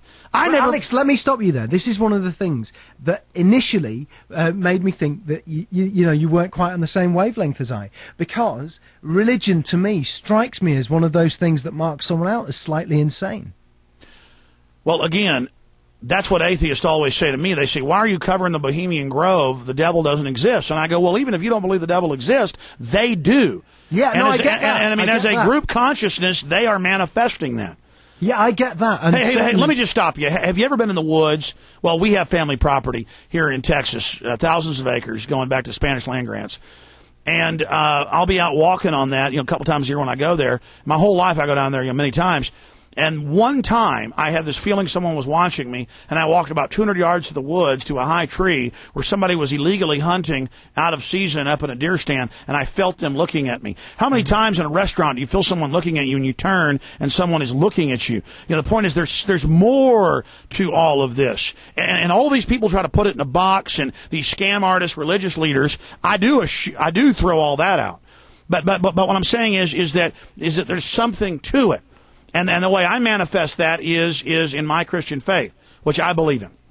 Well, this is what I'm saying to you, is that I understand that the world is a strange and complex place, but putting my faith in something like the Bible is something that doesn't bear out to me logically. But it's so popular to hate the Bible. I always do what's unpopular. I hate the Bible. I'm not saying I hate the Bible. I'm just saying I regard it as nonsense. But, I mean, have you read the global warming thing is a religious belief? I agree with that. Yeah, listen, I think that's absolutely right. Yeah. I mean, have you ever really read the Bible? Yeah, I have, unfortunately. Do you know, Alex, that's the weird thing. I read a load of stuff I don't believe, and I've read the Bible cover to cover. Honestly. And you got problems with all the Genesis stuff, right? Like one man and one woman having all the people and they're all different colors and stuff? No, not just that. Listen, the whole book is, a lot of it's such and such begat such and such. But I had to read it for a course at university. I mean, I have read the whole thing, and it doesn't ring true. I don't even know if I could say I've read the whole thing. Well, maybe you should. I mean, this is one of the things. I've read a great deal of it. It strikes me as one of the sort of incongruities in your character. Do you know what, Alex? We're out of time. I could talk to you forever, for days and days, but we're on air soon, so I've got to go. Well, listen, I appreciate you, and I hope folks will visit Infowars.com and PrisonPlanet.com. I hope that plug makes it out there to your fine audience, and I just hope that they'll judge the information for themselves. The point is, I don't have a religious show. I don't think it's an incongruity. I have a show about what the New World Order's doing and what they believe. And so to talk about, who I am and what I believe, what my grandma believes, religiously, I think doesn't even really enter into the equation. Listen, Alex, the fact that I don't agree with you on everything doesn't mean to say that I don't congratulate you for what you do and wish you to continue. Well, don't let them fluoridate your water over there in England. All the major studies show it'll reduce your IQ points. No, not another person telling me that. Listen, I can't be bothered to buy bottled water. They do fluoridize it here, and they just started, and you won't be as smart in a few years. Yeah. Oh well. Listen. Really hurts children bad. Would you read the studies on fluoride? Yeah, listen, I've had so many people tell me about this stuff. I know what you're talking about, but I'm lazy. I'm fundamentally lazy. I'll get on it, I promise you. All right, thank you so much. As long as you look into the religion. Take care, man, all the best. Thank you. There we go. And, hopefully it makes sense. And, you're live, aren't you? All right, bye. Hey, listen, guys, I really appreciate you coming on my show. No worries. Take care. Take care. Bye-bye. All right, there they go, ladies and gentlemen. Now we will continue into hour number 6. I've decided we're going further. In, through, and beyond. Let me give out the number, 512-646-5400. 512-646-5400. It is now 3:52 and 7 seconds Central Standard Time. If you're listening to the audio at Infowars.com or the Internet Infowars streams, they're all over the web. Remember, you can see a live vid cam right now. We have a 2-camera shot in here. We're going to have guest cams in the near future. We also have a document cam, and the document cam also allows us to go to our Internet feed where we can play YouTube videos and things like that for you. There I am on Shoutcast, looking at that at the time. In fact, I'm just going to go ahead and go over to Infowars.com right now. Australian man sentenced to 3 years for laser pointer assault on police helicopter. That's right, Al-Qaeda attack. Of course, it wasn't an Al-Qaeda attack, but that's a tyranny, always going after folks for the most basic of reasons. That's my life. I have another interview tonight that I booked myself at 10 p.m., and I did a radio interview last night in Canada. And then I have, that's stuff I set up, and then Trey Kincaid sets up interviews, and Amanda sets up interviews, and I do my local once-a-week TV show. And so this is a day in the life of Alex Jones. Is it tiring just watching it? Well, try doing it. The problem is that I feel great, and I am enjoying this radio show, and I've got a lot of other news I want to cover, so I've decided just to go into the next hour. Sorry, folks, that's just the way it is. 512-646-5400. 512-646-5400. And I see that we have a mass of phone calls here that we aren't going to take now. And I'll probably only go 10, 15 minutes to the next hour because I want to miss traffic going home to see my children. Then I'm going to sneak back tonight and do some work. Unless, I think Rob takes off once or twice a week when he wants. I don't think my main editor, Aaron's out there working studiously, doing a great job, multifaceting out the window. In fact, you want to see Aaron, folks? Hey, you come in here, please, and aim the camera at Aaron. No. You can't aim it. The other fella can aim it. Dr. No can aim it. And just swivel over so we can see the illustrious Aaron right out there working studiously. And then you can see me on camera, too. Hello, everyone. You know, I get hyper when I'm doing the 3-hour show because we run out of time. But now I can relax and be more expansive. Maybe I can even do some Shakespeare for you. To be or not to be, that is the question. Whether it is nobler in the... Okay, I'm going to stop. We're going to go to your phone calls right now. Don't forget, prisonplanet.tv. You know what? I think the Brits are still connected. I think the redcoats are being sneaky. I'm going to disconnect to myself. There, I've disconnected them. I love this new setup in here. Just buttons everywhere. I can have some fun. I am going to be dead dog tired later. But, you know, I usually do... There was a time in my life where I did 6 hours a day on Genesis, and I was doing 2 or 3 interviews a day then, so that was probably about 8 hours a day. I've done 14 hours of broadcast before. I've counted it up. I don't do that anymore. I turn down most of the radio stations that want to do interviews. And I'm always guilty when I turn them down. I'm always guilty I go on and don't plug my videos. I didn't plug them on that last show. And I'm always, because I need to get them out to people, plus it gets funds in here. And I'm always guilty that I... What else was I guilty about? Oh, I'm guilty when I don't take the interviews. Because when I don't take the interviews and I go, oh, man, I would have talked to tens of thousands of people. Okay, enough about me. I got in the habit of talking about myself during that interview. Let's go ahead and take calls. Jeremy in Alaska, holding like a trooper. You, my friend, are on the air. Yes, Alex, I'd like to say that I've heard about you for a long time. A couple people pointed me in your direction before I ever even heard about you. Have you heard of Dr. Ken Hovind? It rings a bell. Refresh my feeble memory. Oh, this is a guy that went around and tried to prove that the Bible is a scientific fact, and he give people $250,000 to prove one fact of evolution. Oh, yeah, I know who that is, yeah. And then there was Tex Mars. Yeah. And then Myron Fagan. Yes? What about those guys? Well, it was just very interesting about them because every time anybody would try to challenge their truth, they didn't have any very valuable arguments. And I noticed that whenever you spout truth, people can't even phase it. It just like they just hide and all that kind of stuff.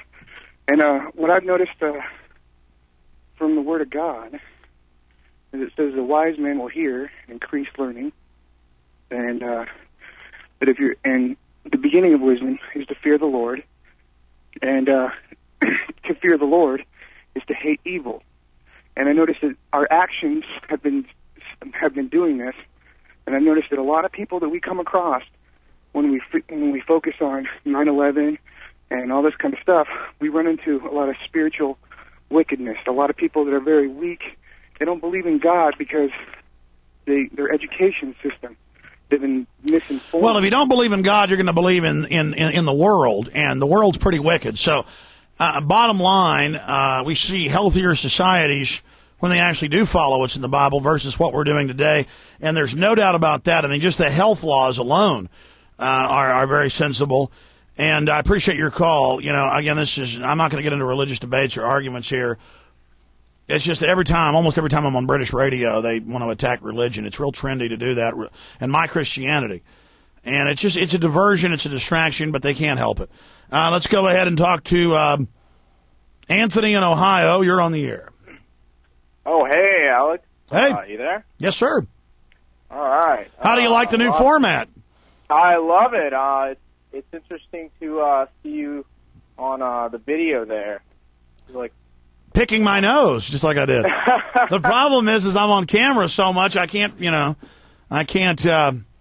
control myself. A lot of interesting points your callers brought up.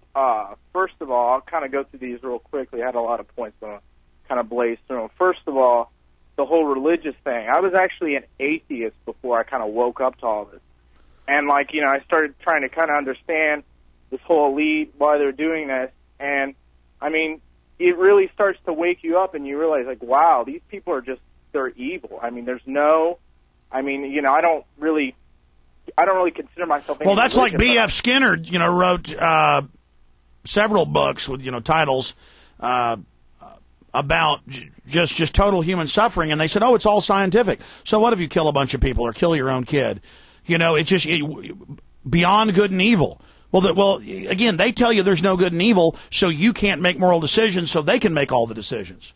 Once they tell you that they're only telling you to be relativist, so you're like floating around. It's the old country song. You've got to stand for something, or you'll fall over anything. Not a puppet on a string. And of course, there's all the religious nuts too.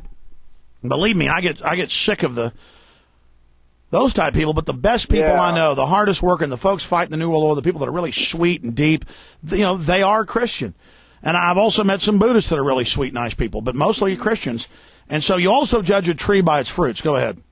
Yeah, I was raised Christian, but what really threw me off, before I really opened up to the left-right paradigm, was all these mainline Christians, talking about we have to nuke the Middle East and, bomb this and that, hate all this, and just spewing out all this hate. And I was just like, man, I don't want to, seeing all these mainline religious people, not really, whatever, they're kind of compartmentalized, but just seeing all them kind of, spewing all this hate, that's kind of what drove me away. And then, being young and rebellious. And that was the whole kind of point with the religious part. But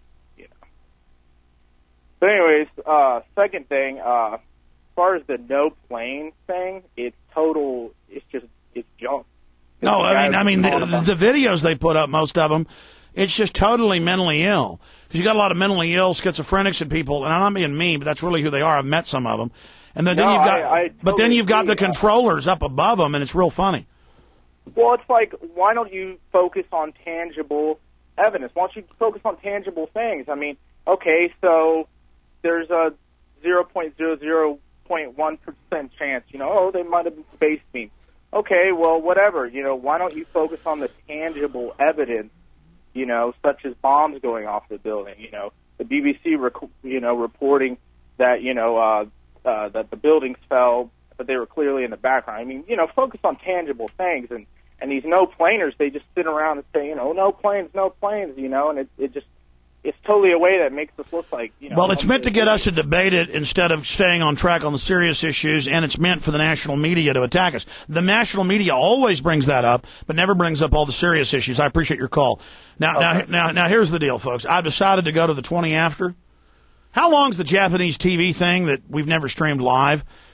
This is an interview I did like a year ago with Japanese TV in New York, and we just posted it on PrisonPlanet.tv, but I want to stream it live for everybody, so even if you're not a PrisonPlanet.tv member who can't see the video, either on a high-quality download or on the stream, you can at least hear the audio. I think it's a pretty good interview. I guess Aaron went and got something to eat. How dare him, after working since 9 this morning straight through, being sarcastic. It doesn't matter. Just however long the Japanese TV is, we're going to play that in about 10 minutes when I end here, or 15 minutes. I guess to be technical, 17 minutes and 20 seconds. Let's go ahead and... By the way, if you just tuned into the streams, you're used to the 3 hours, 3-hour live Genesis show, and you just popped in, and you're going, what is this? There's no commercials, there's no music, there's no bumpers. It's Alex in a little bit more relaxed format. What's going on? I've been doing Genesis Radio for 11 years. I have been doing 3 hours a day for 10. I have been doing syndicated radio for 12. I've been doing radio for 13 and access about 6 months more than 13, getting close to 14. And I have added a fourth hour. Well, now you're hearing a fifth hour. In fact, now we're into the sixth hour. How many hours are we? 11 a.m. to 4 p.m. That's 5, and now we're into the sixth hour. We're going into the sixth hour here. And you're going to hear me do a fourth hour almost every day. Some days you'll see new video productions and things in the fourth hour. It's going to be on Genesis. Stations want it, and we need to be on the Star Guide, the shortwave, the AM and FM dial. So we're going to do that. But I'm having a fun for a few weeks without the commercials. And then sometimes I may, even when that fourth hour is over, I may just do 20 minutes of calls and, that's not on GCN. A lot of times when I'm doing interviews now here at the office, most of them I do at home, and people want to do it on ISDN or even phone patch, I'll just put the headphones on and you'll suddenly see an icon on the website on Prison Planet and InfoWars that says, Alex will be live today on this show, and you'll see video of it. And we'll pump in the audio feed of the show, whether it's something in Salt Lake City or New York or South Africa or London. And as you just heard last hour, we're going to do that too for you. And we're also going to take these fourth hour shows, or sometimes when they're fifth hour, sixth hour shows, might be an hour, might be 3 hours long. Hell, I might do 5 hours today. And we're going to take them and we're going to put them up there for PrisonPlanet.tv members. In fact, what's our ETA when I end this in about 10 minutes to having this uploaded? And so Watson, before he goes to sleep at about 6. Okay, so, yeah, well, that'll be fine then. We'll be off here by about 4:30. He goes to bed, quits working about 6:30 our time central. That's like midnight in England. And, oh, yeah, it's fun fighting the New World Order. I got to tell my employees to stop working. They're like thoroughbred horses that'll run till their hearts burst. We enjoy our work around here, ladies and gentlemen. And, it all rolls downhill, so look how much I work. So everybody likes to work. But it's fun to work. Fun to do the work of hurting the New World Order. Okay, that's enough. I'm babbling.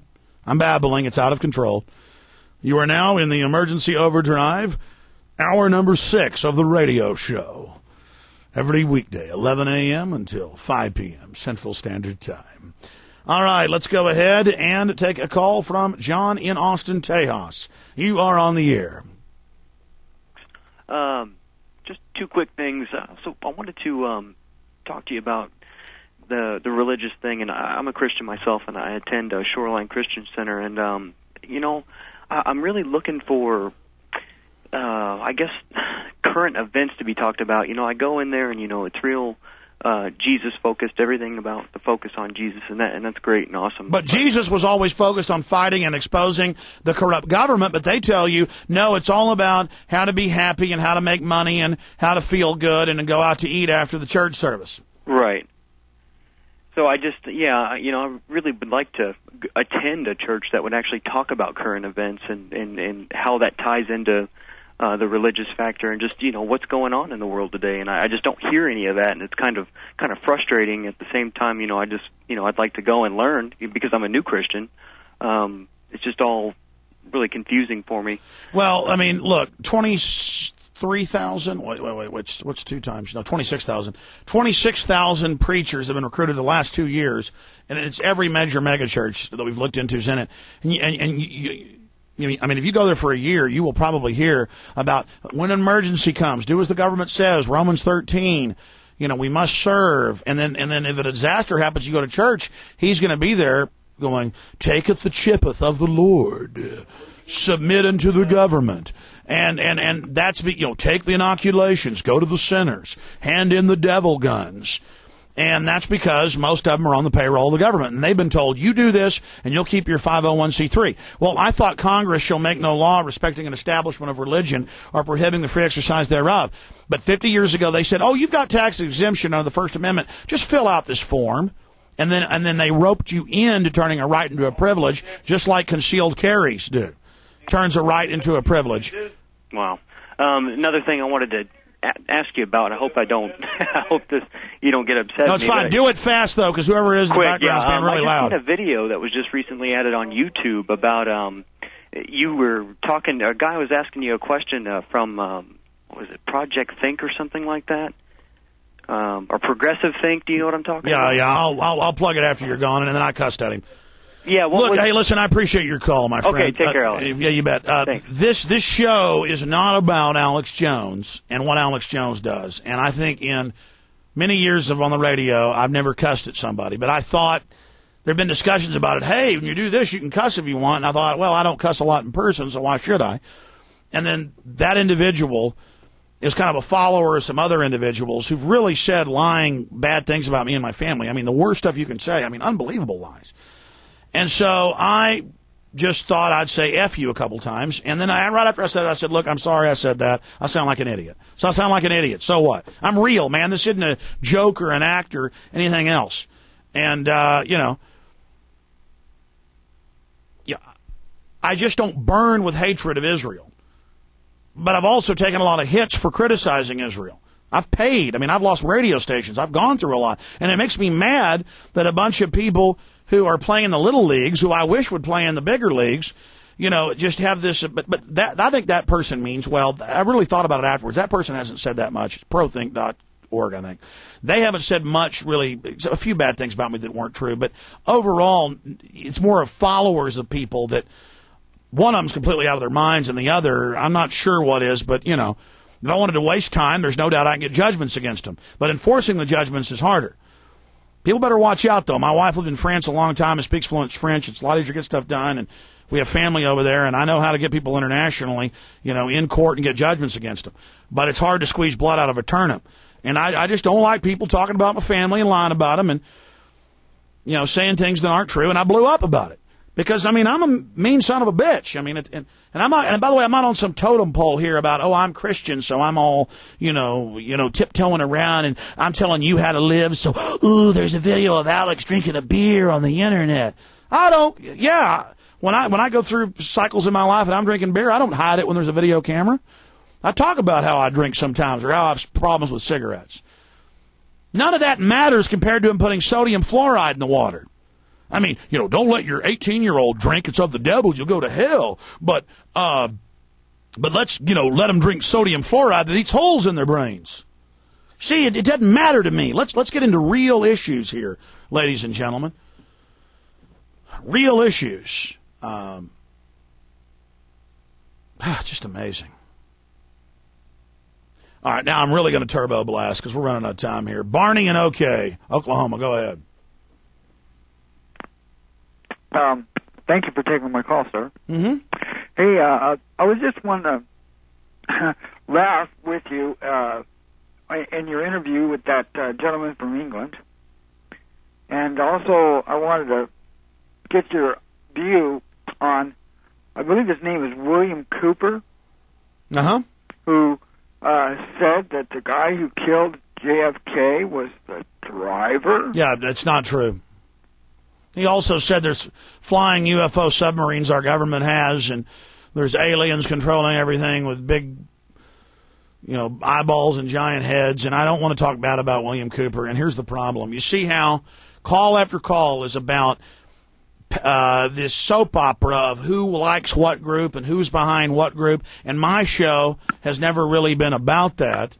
And William Cooper got really jealous of me and viciously attacked me and said lies about me and would take 9 hours. I did 9 hours of radio one day, and he took it and all edited it together to make it sound crazy. There's lots of those things on the web now. Other people are doing it.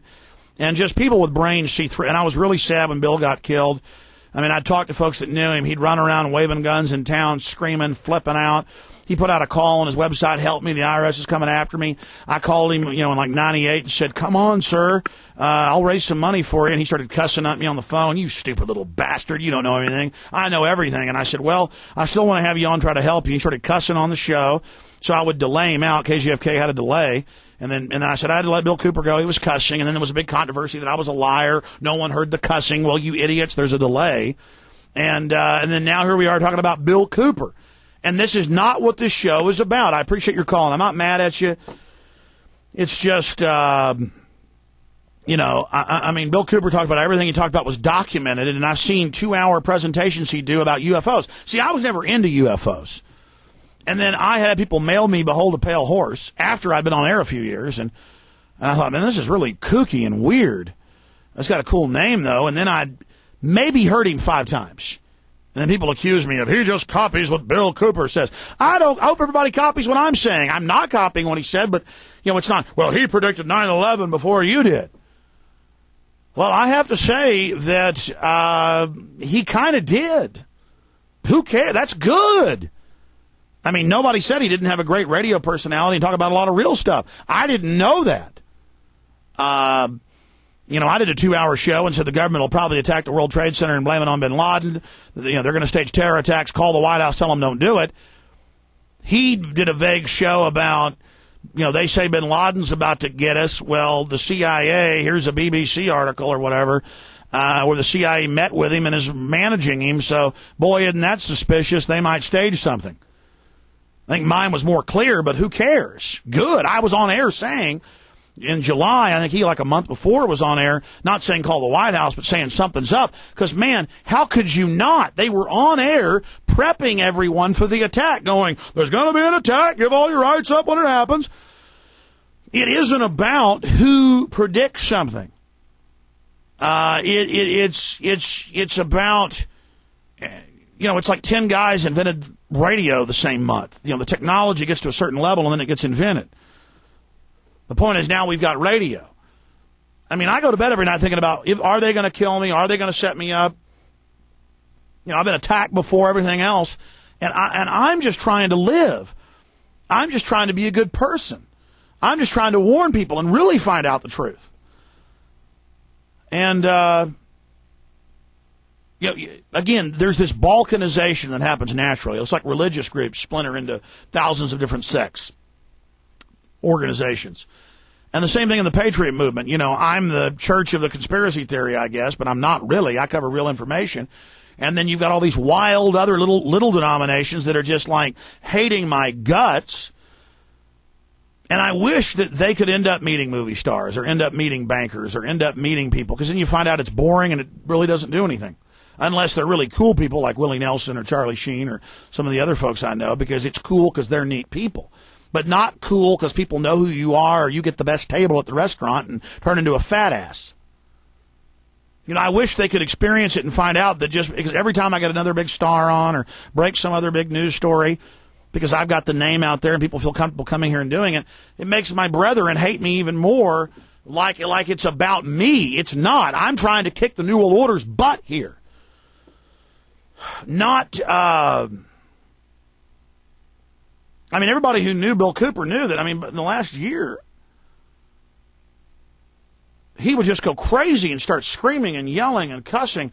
And then about a couple of years ago, one of his people that worked with him was putting out a book or a video or something about him. And I thought, you know, I'll bury the hatchet. I'll call up. And I'll be real nice and invite the guy on the show and have him on and plug Bill's work. I said, I don't totally agree with all of it, but I'll just be nice. I used to be like this. I still try it sometimes. I tried it last night. We'll see what happens. And I call up and the guy goes, what the hell do you want? And I was like, well, I know there was some, you know, problems and things, but I do want to come on and talk about the positive things. He was just being real rude and saying stuff to me and about, this is the way it is if I come on. I said, look, that's okay. Just forget it. And I hung up. Almost like it was a stick or an act or something. I'm the captain of this thing, fool, scum. You know, just blah. I mean, you know, there's a lot of people who get into this because they want to be egomaniacs. They want to be stars. They want to make money. And I'm not saying people liking you and thinking you're cool isn't fun, but it wears off. And I'm not saying having a little extra money isn't cool. But with me, I can't even enjoy the little bit of money I've got. I'm too busy fighting the New World Order all the time. I mean, I got into this because they were coming after my guns in 1995. They were burning down churches. They had blown up a building. And I knew it was the government because I was aware of false flag terror, and I saw, what was his name? It wasn't Jeff Davis. It was a guy before him. Jeff was kind of goofy, but I was friends with him locally on Access. I'd watch him in 93, 94, 95. I want to say Kelly something. He moved to Idaho. God, he was a character. And he at first was all into the Zionist running and all when I saw him like in 92, 93. And then he found out there was groups above that. He was all about the documents. He was at libraries all the time. And Kelly, man, I got to get him on. But I tried to before. He just never goes, no, you can't save him. It's all over. I'm not coming on. That guy was kind of, because I already knew about I read a lot of history books and things. So watching him, I just knew. And then he didn't want to go on air because he wanted to be private. So he kind of used Jeff Davis as his front. What was his name? I call Mike Hansen. Mike Hansen worked with him, too. He was a character. But that guy was for real. That guy really knew his stuff. And he came to this conclusion that it was a British oligarchy merged with the Rothschilds, and that they really are occultists, and he got a lot of their documents and things. But I'd already read about Khazarians and all that, but he showed me books, and I read books he had. What is his name? I can't even remember people's names now. I don't want to say I got it mixed up with somebody else's name because I know the last name, but it's a wrong last name. As soon as I'm off air today, I'll remember his name. You know what? I'm going to call Mike Hansen right now. Oh, that's the line with the callers on it. I don't have a phone. I'm going to call him over here because I'm going to call Mike and see if he remembers Kelly's name. Mike Hansen. Oh, man. This is real radio, folks. I mean, this is my daily life here, so we'll just start. We are strongly considering having a wireless cam and just doing like once a week, maybe 24 hours a day. Even while I'm snoring, we'll have the camera on. You'll even get to hear late-night flatulence. Okay, a little attempt at humor. He's not going to answer. Hey, Mike, it's Alex. How you doing, bro? Good. Hey, we got are you going to be coming into town anytime from Gonzales? Nothing. I just thanks for the nice card with the new baby that came in. I just say hi to your wife. But listen, I'm on the radio and I can't remember the name. Who was the guy that started Jeff Davis and everybody off? Kelly something? You can't remember it either. Remember Remember he drove around like in super cool army jeeps and stuff? What was his name? It's driving me crazy.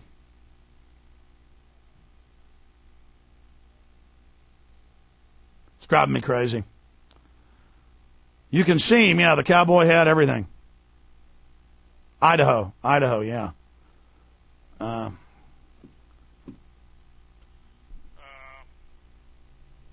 can find out if you can call me back. Okay, I'll call you back in 5 minutes. Hey, how you doing, buddy? Well, we've lost touch. I sure miss you.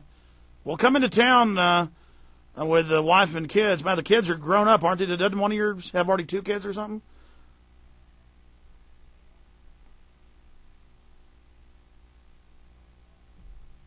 That's amazing. Yeah, I hadn't talked to you in about 6 months. Okay, Mike, I'm going to call you back. See you, bye. All right, ladies and gentlemen, I'm going to take 7 more calls and we're done. Who's up next? Nick in Colorado. Hey, Nick. How's it going? Hey, man. How you doing? Pretty good. Hey, I love your new show, but I got to say it makes it kind of hard to concentrate during work. Well, that's country isn't producing anything anyway, so just enjoy yourself. Yeah. Hey, somebody called in about Aaron Russo's film earlier, and I was hoping they would ask, but they didn't. Obviously, tax season's coming up really quick, and I was just wondering what your take on that is. I mean, I have a lot of taxes I got to pay, and I don't really want to, but I also don't want to go to jail. Well, it's force de jure, or, just the unstoppable force. And it's piracy. It's letter of marque. It's that they got the big guns, they can do it. It is private. It is a fraud. It is offshore. It is a scam. It is properly incorporated. The states didn't ratify it. That's admitted. It is a scam. It is to control you. It is a plank in the Communist Manifesto. It does go to private banks. Not 1 cent of it goes to pay off or buy anything in the government or pay for anything. It all goes to debt. But the IRS will wait 5, 6, 7, 8, 10 years. And if you ever want to own anything or be in the system, they will end up coming after you. But even if you pay them, grovel, hire CPAs, lick their boots, kiss their butts, they will still probably steal what you've got. The difference is they'll just steal a bunch of your money instead of throwing you in prison where big jail guards rape you. So people say, well, you say the IRS is a fraud, but then you say, go ahead and pay them. I'm not saying don't pay them. It's like Aaron Russo said. It's the mafia. He made the decision to not pay him, but he said, look, he's willing to put up with him coming and trying to break his legs. And now it turns out he did have hits out on him. That's in the New York Times. But have you heard about that with Pelicano and all that? No. Yeah, just Google Aaron Russo. It was in the New York Times like 2 weeks ago. The Pelicano trial came out. It was a trial of this billionaire hedge fund guy, but it came out that Pelicano admitted that, he talked about having Aaron Russo killed for this movie producer, saying Aaron had ripped him off $1.5 million or something. But that's a side issue. Just truth is stranger than fiction. But Aaron had the analogy of the mafia breaking your legs. Yeah. Yeah, I mean, that's kind of the conclusion I came to. I just don't like it very much, obviously. I hear you. Well, look. It's designed so people with accountants can get out of a lot of the taxes. Right. I appreciate your call. That was about it. Thank you. Thank you. I mean, here's the deal. I don't buy that much stuff other than take friends out to dinner and go on a vacation maybe once a year. And most of my money's in my business, so I don't end up paying that much taxes. I do spend a bunch of money with accountants double-checking stuff so those bastards can't, because I know I'm a target. And they've tried stuff. They've done spot audits and stuff, and we just send it to them. And I know it violates my Fifth Amendment. I have a right to remain silent. I haven't been arrested, indicted, nothing, and they're demanding all this crap from me. Oh, the cleaning crew's here. They come once a week. What am I going to do? Let's take another call. Let's talk to Zach in Indiana. Hello, Alex Jones. How you doing? Good. It's a never-ending radio show. It's a great idea, I think, to be completely honest with you, but you need sleep and whatnot. My question is that I understand that starting the whole revolution from our home of USA is very, the first place to start, obviously. But I was more interested in wondering around what's going on in, say, like Africa and Asia and places that we don't get as much information as we could. Like, how would one go about obtaining more of that? You mean you want to know information about what's happening in Africa and places, or you want to know how to reach to them and warn them? Well, I guess the first idea would be to see exactly what's going on there. From my understanding, a lot of political borders and things along those lines are getting moved around more than what we think, or what I think, mainstream news doesn't really tell us what's going on in the world. So the general thought is that you would have to come to GCN or someone like you to get that kind of information. And your main focus is on the U.S. Yeah, but this is kind of the main engine of the New World Order right now, run out of Europe and England and Israel and a few other places. But this is the main engine. The main engine is shifting more towards Europe, more towards Asia now by design. And I appreciate your call. Let me just briefly say that if you want to know what's happening in Africa, I go to UN websites because they admit it, but always put a good spin on it. If you want to read, you can read all the African newspapers. You can get it from different sides, have experts on about it, keep track of what's happening in Asia. It's addicting. You always want to know what's happening, what's going on. I feed all that data and knowledge into my basic info, but I'm only a limited person, with a limited perspective of what's going on in the world. And I understand kind of organically what the larger computers do with algorithms to see trends. Well, that's the art form of the human mind. I can see trends just in kind of gestalts in larger pictures by studying it. Over time, more and more integrates, and the picture gets clearer and clearer. And then also you begin to understand human activities, human interactions throughout history that tend to be the same. Then you can put a high-tech overlay on it and kind of see the architecture, where it's growing, what it's doing, trending out.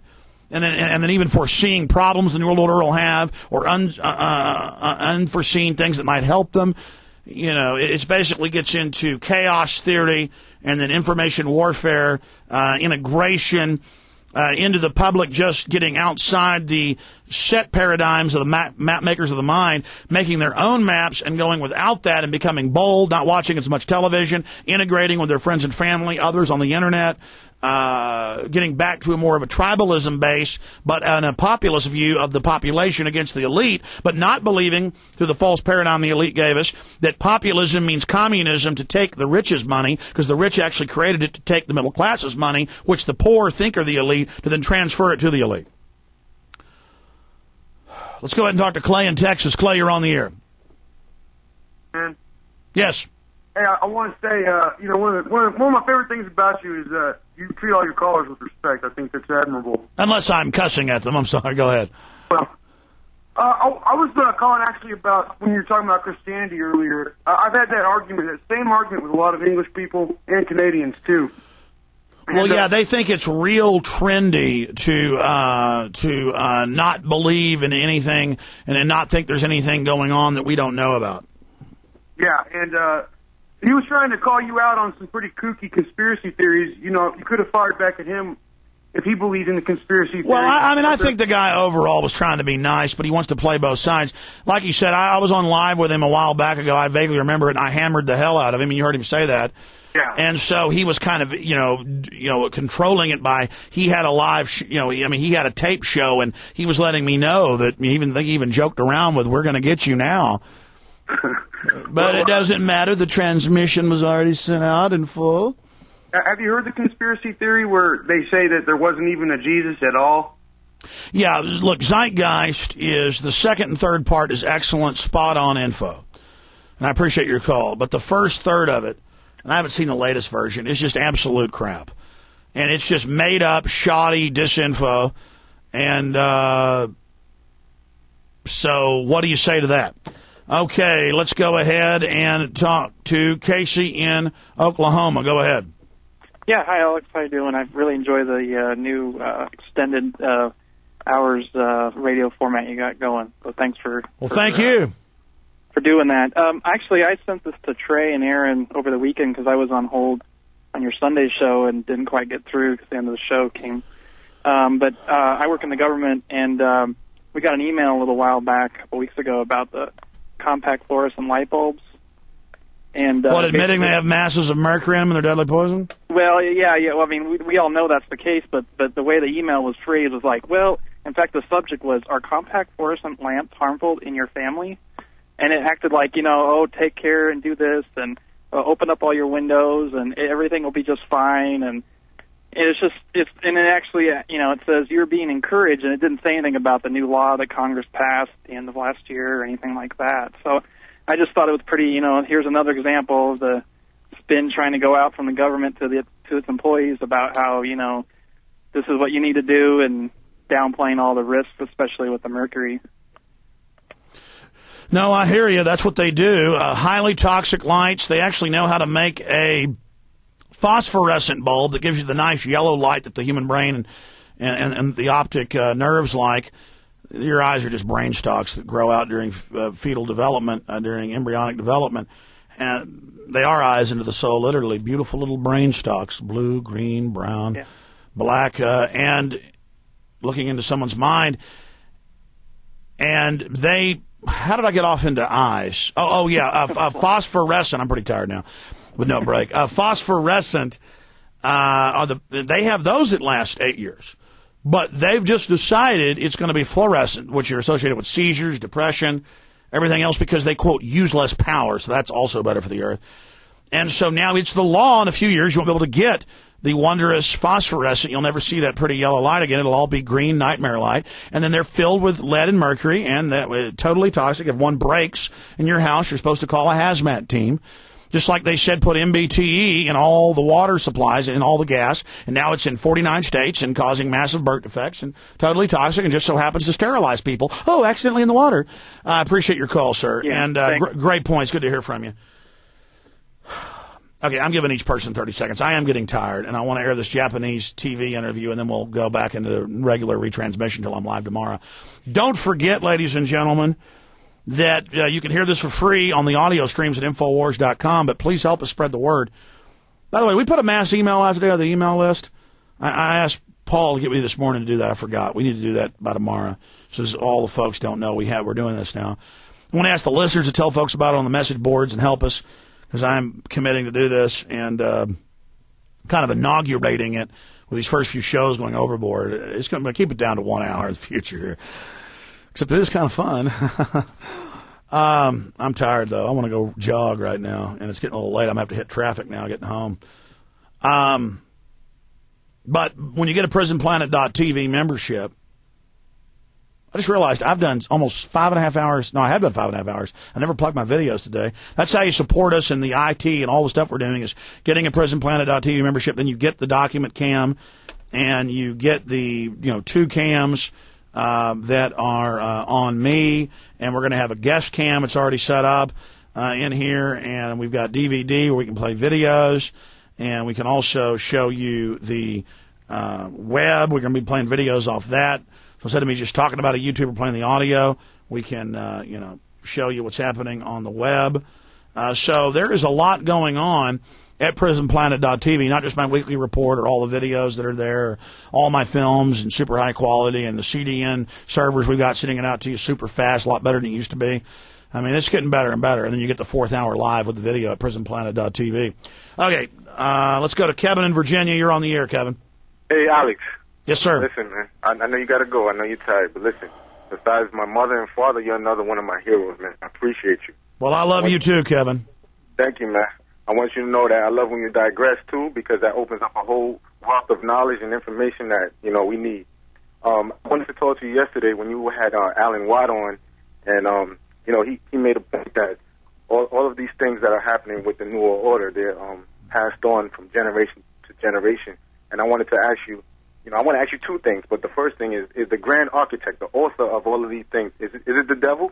It has to be. That's who they believe. No, at the top, at the White Brotherhood, at the very top, they have the Red Brotherhood and the Black Brotherhood beneath that. And that's all admitted, and I've been to one of their ceremonies and seen it. Just like I was always told, black, red, and then white in the middle, that they really believe Lucifer is God, and they believe Jesus is the bad guy. Right. And, it just amazes me how much the New World Order hates us, and we've done nothing to them.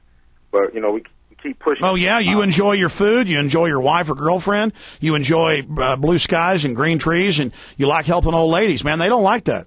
Exactly. I take care of my mother, so I appreciate life, That's right. They love chaining people down, innocent people. They love killing babies. They love raping women and ripping their teeth out with pliers and burning them with acetylene torches. Why do psychopaths do what they do? They like it. They're their boss, man. They're the winners. Right. Listen, a couple more things, and I'm gonna let you go. I'm from New York. I'm in Virginia now, but growing up in New York, I didn't know the realization of what's going on, but you can feel it. You can feel the police state and just the anarchy and everything going on, and it's just terrible now. I have a daughter there now. I want to get her out of there, but I know it's no escape. Another thing I wanted to just ask you about, Bob Marley is one of my heroes. Did they do him like they did, other patriots and other... Yeah, reportedly they stuck some type of injector in his shoe that gave him a fast-acting cancer virus, and we know that declassified, they had him in the 50s where they give you a shot. They need to usually get it into you. It's hard to go through the skin. I'm sure they have that now. But you put there's like a little bitty needle in your shoe, or they bump into you and scratch you, or they put it in your food or water, but they need to get it in the blood, usually because the stomach can block it, and you'll be dead in a month of cancer. Alex, thank you for letting me on your marathon show, man. Like I said, I love you, man. Well, we love you, too. We love liberty and freedom and all the people that want it. Danny in Tennessee, and then Ron and Derek, and that's it. Go ahead. Alex? Yes, Commander. Hey, I haven't talked to you in a long time, and it's really nice to be back on the air with you. I think the last time I called you, I told you I was thanking Christina Ebersole back then when she came out, and, when you were in New York and everything. And we talked about vaccines. But I want to tell you, Alex, that you give me a lot of strength. You help me out with the way you handle your business. And I'm a little down and out right now. I just lost my little son. You lost your son? Yeah, he was stillborn. It was right around when you were going to have your baby that you had, because I was going to have one and you just had one. But I lost him, and I've been, I wanted to fight and do a lot of things and maybe see if something wasn't done right, because my wife had a lot of risk signs, where they were saying, they were monitoring her a lot. They gave her a lot of appointments, and she had to go all the time, and they were checking everything out. And he was doing fine. He was growing. He was getting bigger and bigger. Everything was fine. And my wife's kind of petite, but she had a lot of pain in her back, and it was just. So are you a big man? Me? No, I think I'm probably about your size, Alex. You know what I mean? As far, you mean build? Well, you know, Build sometimes, in the past they told big men with little wives to tell the women to watch how much they eat. Now they don't do that, but it actually was a good thing to do. A lot of, but I'm really sorry to hear about your son, but you know he's in heaven, and you know just God's got his reasons, and just have another one. Yeah, that's the way I feel. Don't give in to death. You know, people say the world's so bad. People say the world's so bad. Don't have kids. No, we got to fight. And, you know, I mean, we had our ancestors came across on leaky boats, having babies in the bottom of ships in huge storms with rats everywhere. And, you know, black folks came here on slave ships where half of them died.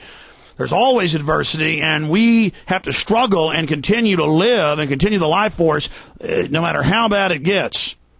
Yeah, you know, this... And I guarantee you, your son had dreams, your son had experiences before he died, and, you know, it's just... And there's always reasons. You'll never know what that reason is, but you know, who knows? Yeah, he was stillborn. You know, he was a week before he was due. Did your wife take any vaccines? No. Well, that's another thing. We weren't going to do any of that. You know, my wife, I talked to her about that, and she knew my feelings on that, and she knew, you know, that I educated myself about that. And has your wife ever taken birth control? No. She's actually, She's never had any of the types of birth control before that. Never done any of that. He was, you know, they were saying that he may have come out with Down syndrome, and they were telling her a lot of different things and scaring her, you know, telling her a lot of different things. She was worried. And how old's your wife? My wife, she's 32. I'm just a little bit younger than you. I'm 33. Well, they know instantly with the blood test if he had that, so it sounds like bull. But they probably do that to make her feel better. Yeah, it's possible, you know. See, here's my thing, and they said it was a cord failure, you know, but see, here's how they handled it. They didn't want to, when the doctor that was my wife's actual doctor, we had to get a substitute because my wife had decreased fetal movement, and she was telling me that, you know, this one afternoon, and we started going towards, you know, calling the doctor and everything, and the substitute doctor, when everything was all said and done, when they found no, you know, and they were going to take him out and have a C-section, she told me that the only thing she could see wrong was that the cord was kind of bent. All right, and then I was thinking, well, you know, the day before this happened, before he passed like this, you know, they monitored my wife, you know, like they were always doing, and they were saying everything's fine, he's big, we'll probably take him out, you know, like later on during that week, you know, like the Friday, you know. They were saying they were going to do a cesarean? Why? Yeah, well, my first baby was a C-section also. You know? Oh, yes, they always do that after. Well, yeah. Listen, you know, childbirth's always been tough. Coming in the world's always tough. It probably isn't their fault. And the cords do get wrapped around them and stuff, and that's why it's important to get those last sonograms. Sounds like you were doing that, and it's nobody's fault. It's just, you know, God, Lord giveth, Lord taketh away. And, you know, that's just the way it is. And I'm sad for you, my friend. And just have another baby, and it'll all work out in the end. You know, my grandfather crashed an airplane right when he got in World War II and got hurt, and a fighter pilot. And so most of the people early on in the war in his squadron died. I wouldn't exist if he wouldn't have had equipment malfunction. Turned out that plane had big problems. It'd been part of some corruption. A whole bunch of them were bad in the manufacture. And so, you know, he didn't get to be the big war hero like the other grandpa on a B-17 as a gunner, but he lived. And so you never know how these things work, okay? And I appreciate your call, sir. Take care. Thank you. Thank you. Very painful. And I'll pray for you and your wife. Was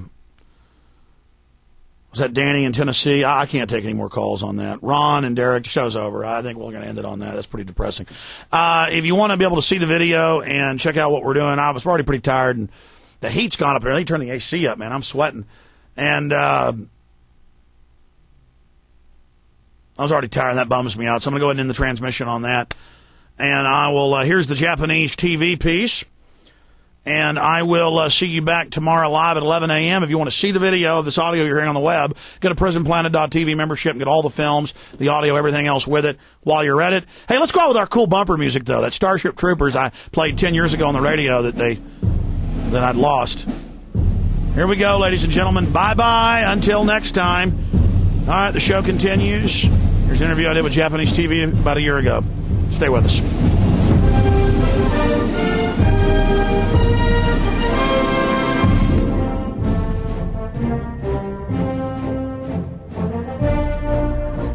5.5 hours. That was enjoyable. Well, I'd like to say it's Miller time, but it's not.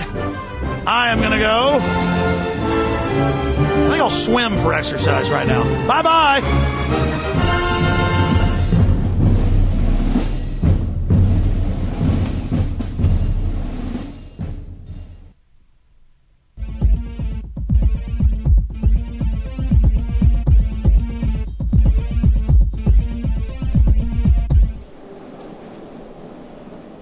What is it? 9, 9, yes.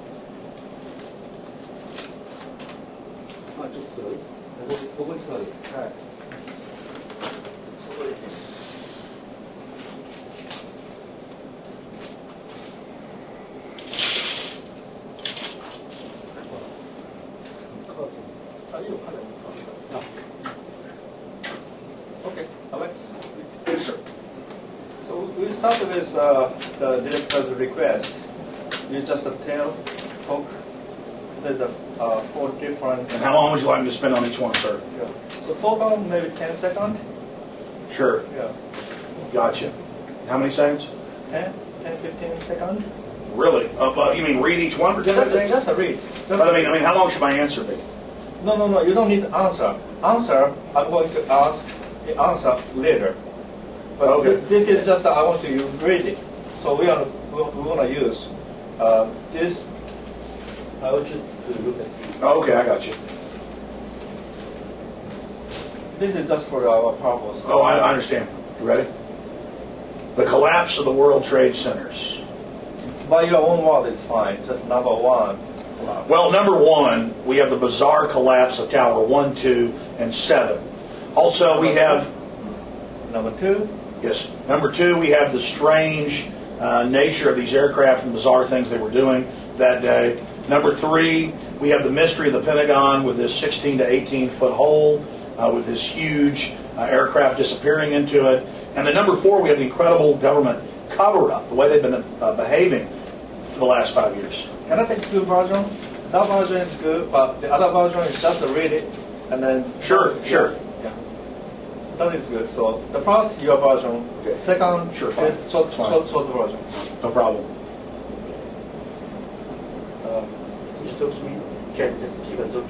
Sure. The first one, sure. Practice. Sure. Shorter version. That's fine.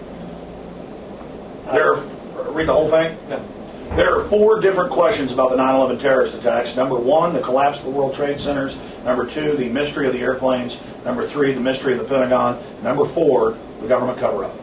Yeah. Okay, so I'm going to ask the one by one. Sure. So please answer me like within 5 minutes. No problem. Maybe 3 minutes. Yeah, gotcha. Okay. So, number 1 question. The collapse of the World Trade Center, what would you tell about it? What's the question? A modern steel building has never collapsed from fire. And we have underwriting laboratories that underwrote the buildings, and their own study showed that the building should not have collapsed. We have Tower 1 and Tower 2, both 110 stories apiece, and their architects and designers stated that they were designed to take 2 large jet aircraft crashing into each building. But on 9/11, Tower 1 and 2 fell mysteriously. But the media doesn't like to focus on 7, a 47-story building way down the block that had several small fires in it that day and then imploded with the classical signature of a controlled demolition from explosives. We see the central column being blown out first and collapsing. Then if you look at close-ups of the video, you see the blast points, boom, and you see it fall into a perfect pile, not even seriously damaging buildings that were only about 25 feet away on both sides. So we know that there were bombs in Tower 1 and 2. We have firefighters, we have police reporting saying that it was as if there were bombs, that there were explosions going off right before they collapsed. Tower 1 and 2 were blown up unconventionally from the top down, but as it collapses, you can see the blast points going boom, boom, boom, boom. They're called pop-outs or squibs, blasting as the building collapses. Also, they claim that jet fuel caused this, but jet fuel only burns between 1,200 and 1,800 degrees. Steel doesn't start weakening until about 2,300, doesn't start melting until about 2,800. These are scientific facts. And most of the jet fuel had been expended and already burned out. That's why people were standing in the holes in the building. Help me, standing in the holes right next to huge 4-foot around columns that supposedly shattered seconds later. And this is key. With Tower 1 and 2, we see the concrete, the steel being pulverized, being turned into fine powder, huge plumes of dust. A modern building had never fallen from fire, but even if it was, engineers and experts have said it would crinkle and bend and just fall over. It wouldn't blow with huge thousands of feet of white plumes and all this toxic dust. They said all the body parts were in small pieces. All the computers were blown into little bitty small pieces. Everything was pulverized by the explosives. But there weren't just explosive charges in Tower 1, 2, and 7. This is very important. Professor Stephen Jones has gotten samples from some of the memorial parts of the steel, and they took aircraft photos weeks after and found 2,500, 2,300 degree molten pools of steel that were even there months later. Well, jet fuel doesn't burn anywhere near that hot. These were very low burning fires, oxygen star fires. Well, then how did you have all this molten steel down there in the basements? Well, he had the hypothesis that only thermite could cause that. And even before he knew that demolition experts used thermite and thermate to cut through columns, and they also used explosives on top of that, he had the hypothesis. They got the samples, they tested them, and it had the byproducts of thermite, but not just thermite. It had the byproducts of the patented thermate with sulfur and other additives, which causes the thermite to burn even faster. This is conclusive proof, not just of conventional explosives, but thermate, the patented system used to destroy these buildings. Truth betrays common sense. It should not be like this. How did 9/11 happen? So how about the number 2, mystery of the airplane? What do you think about it? People talk about the mystery of the airplanes, and certainly folks have noticed pods or different attachments or claim there weren't windows. I really don't subscribe to that theory. We know what happened on 9/11. The hijackers were really U.S. government agents who had been trained at military bases, and the head of the Defense Language School in Monterey, California, went public saying we were forced to train these people. They were also trained at the Pensacola Naval Air Station. They thought they were taking part in live drills to test security to see if they could get on board the aircraft. Once they were on board the aircraft, nerve gas was released, killing everyone aboard. Then remote control systems took control of the aircraft and flew them into the buildings. And this is actually in Operation Northwoods, an official U.S. government plan to carry out terror attacks to blame on enemies. Our own government talks about how they would remote control aircraft and use them as weapons. And the CIA that morning was running a drill with the Pentagon of flying hijacked jets into the World Trade Center, Pentagon, CIA headquarters, and many other targets. So the rest of the government thought it was all a drill. That's why on the tapes they say, is this real world or exercise? Is this part of the drill? I've never seen so much real stuff during a drill. That confused everyone. And whenever the New World Order crime syndicate carries out terror attacks, they always have drills at the exact same time to confuse the good part of the government. The majority of the government's good. It's very tiny criminal mafia groups within the government that are doing this, and that's exactly what happened on 9/11. So people talk about the mysteries of the planes. Did they land planes? They have other planes take off.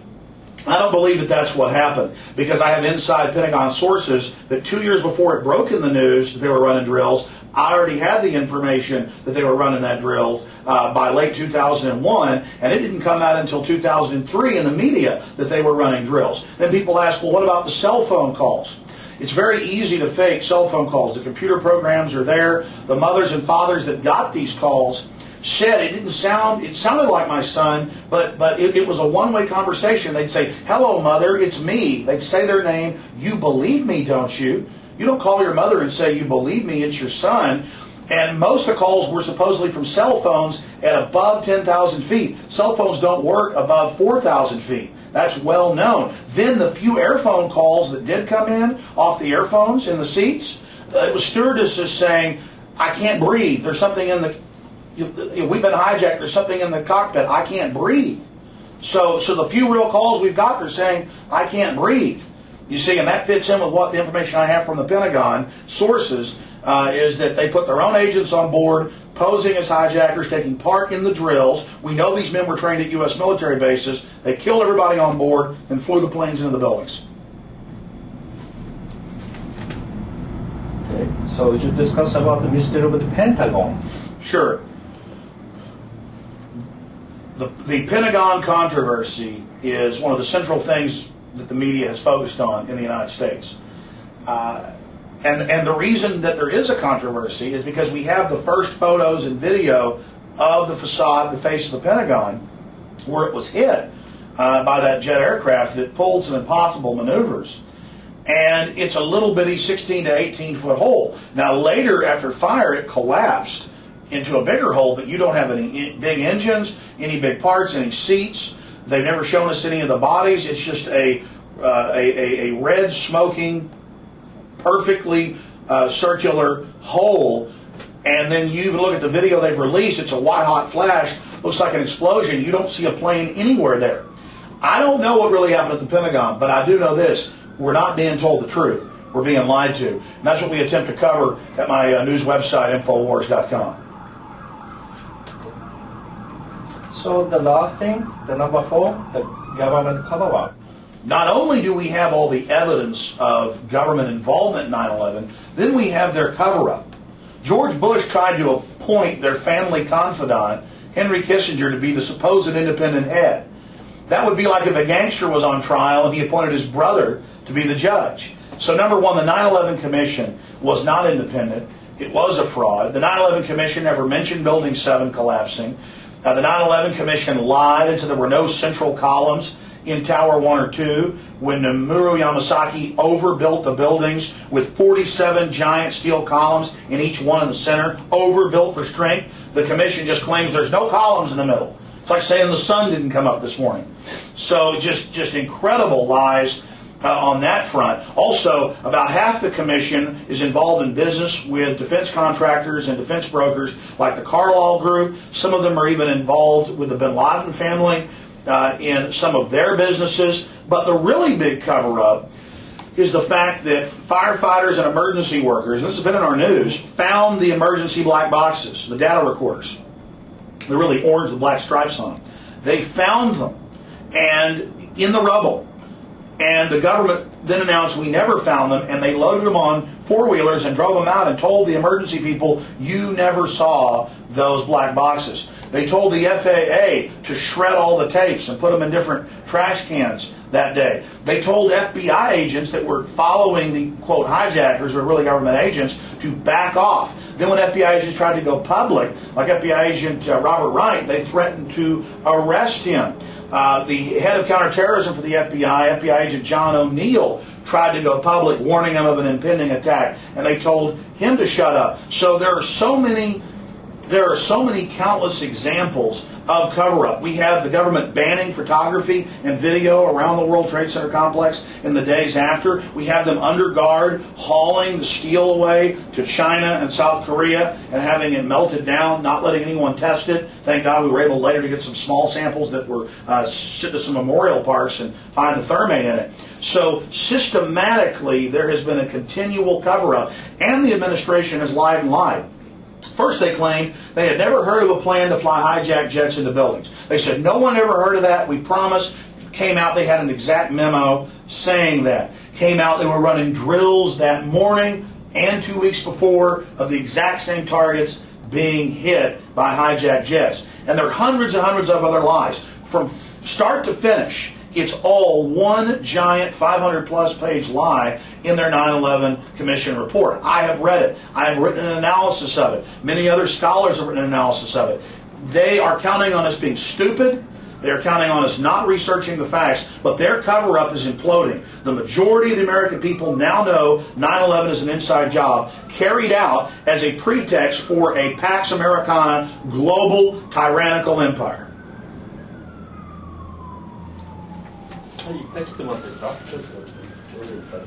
You want to ask those bottom ones about Charlie, about the symposium and all that? Yes, I'm going to ask. Great. Yeah. Now we're done for these questions. Good. That do good for you? Perfect. Good. Perfect. Yeah, we just spent 10 minutes for these questions, so they like it that we really summarize all these questions. So Thank you. Very, very happy. Thank you. Symposium at the Los Angeles Sure. and Chicago. Sure. So what you discussed in the symposium, just to summarize what the nature of the meeting. Sure. It's fine. So beforehand, maybe you say you are the organizer and the founder of this movement. Well, I am the father of the 9/11 Truth Movement. I was aware that the attacks were coming months before and warned the people and specifically said that our own government was going to attack the World Trade Centers and then blame it on their agent, their asset, bin Laden. And day one, I went public on 9/11, and I helped organize a huge meeting in Dallas, Texas, a giant meeting in Los Angeles, and was involved in a big meeting in Chicago where we brought in experts from all over the United States and North America to expose 9/11 as an inside job. And we're having a great effect. It was also carried on national television here in the United States, and millions and millions of people have woken up because of it. You want me to talk more about it? Or? Yeah, a little bit about what's really discussed in the meeting. Just briefly talking about main points of the meeting. At these symposiums, we discussed the fact that bin Laden's known CIA and has been hired by our government for over 25 years. We broke down how the towers had bombs in them. We broke down the motives. Why would the government stage this attack?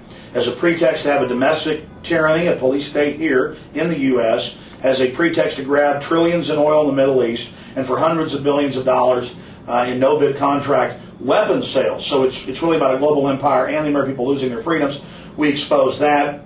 We also got into the hundreds and hundreds of smoking guns of 9/11, how the hijackers were really U.S. government agents, how they were trained at U.S. military bases. We had the former director of the U.S. Star Wars Directed Energy Weapons Program, who was also a fighter bomber pilot from Vietnam, also an interceptor pilot, Dr. Bob Bowman, and he revealed the facts of how NORAD stood down that day and how people say the government did nothing on 9/11. That's not true. The government would have done nothing and had its default position. They would have sent fighters up and shot down those aircraft. But 2 months before 9/11, Dick Cheney took the authority for generals and admirals to shoot aircraft down away from them only to himself. And he was in control in the bunker that morning. And Norman Mineta, the transportation secretary, was in the bunker with him, and he saw the aide walk over to the vice president and said, the plane's 50 miles out, it's 30 miles out, it's 20 miles out. And you get the video of this. Norman Mineta gave a speech on it before the commission. And the aide said, aren't we going to shoot it down? We've got to do something. And Dick Cheney said, the order still stands, and they stood down. This is all right out in plain view, and they let that aircraft come into the Pentagon. So that's the type of things that we discussed there. We had Dr. Stephen Jones breaking down explosives in the buildings. We had other experts getting into the history of government-sponsored terror. One of the most important areas that we discussed at the conference was the history of U.S. government-sponsored terror. In 1953, our government admits they staged terror attacks in Iran to overthrow their elected government. Our government admits they staged terror attacks in Europe in the 70s and 80s to blame it on the Soviets. Our government admits they had a plan to bomb D.C., to hijack jets for remote control, and to attack our own military bases and blame it on Cuba. And that plan, of course, got nixed by the president, then JFK. But this goes way back. Of course, we've also now talked about how the Gulf of Tonkin has been declassified. 1964. We knew for decades that the Vietnamese never attacked us. We knew that was staged as people had come forward. But the media called it a conspiracy theory. The government did. Now the LBJ presidential tapes have been released where he's on the phone with Defense Secretary McNamara saying, hey, we staged this attack. We get to expand the war against Vietnam. 1964. And now the CIA and NSA have released official history that was staged. So we also talked about the history of government-sponsored terror. There's many, many other examples. Hitler, of course, firebombed his own Reichstag. The evidence shows for a crackdown. Then in 1939 to attack Poland, he staged an attack on his own military base in Gleiwitz and then sent the Poles and attacked Germany, and the Germans said, well, let's get them. So governments themselves do this over and over and over and over again. So we also discussed the history of government-sponsored terror. But the key is Operation Northwoods, the official U.S. government plan to stage terror attacks and kill American citizens and maim American citizens, to blame it on foreign enemies as a pretext for global empire and enslavement. What's this operation? What's about it? It's Operation Northwoods. And if you type it into Google, just type in Operation Northwoods into Google, you can pull it up from the National Security Archive, Library of Congress, ABC News, headline, U.S. government plan to terrorize U.S. cities for pretext for war. Baltimore Sun reported on it. The document was declassified in 2000. It is an official document. It's 15 pages long. And in it they say we can stage the deaths, not really have deaths, or we can really kill people. And they say we can hijack jets by remote control. We can do all of this. We can bomb D.C. They said we can have snipers in D.C. shoot citizens and then blame it on them. They even talk about how to frame patsies. They even talk about how to frame people in there. So the last question. So about the future, what do you think going to be the future of these conspiracy theories, like your movement? Sure. The movement that I started over 5 years ago, before 9/11, is growing and growing and growing and is unstoppable. The majority of the American people in polls in the Washington Post, CNN, you name it, the majority believe 9/11 is an inside job. Not just the government failed to act or screwed up or let it happen. No, that it is a total inside job. So there's a collision between the terrorists, the military-industrial complex that run this country, and the American people. There is a collision. They are rising, we're rising, and there's going to be a collision. And that collision is happening right now. They may stage more terror attacks. They may go to total martial law in this country. There may be a civil war in this country. But we will bring these terrorists to justice. They will pay for their crimes. They're going down.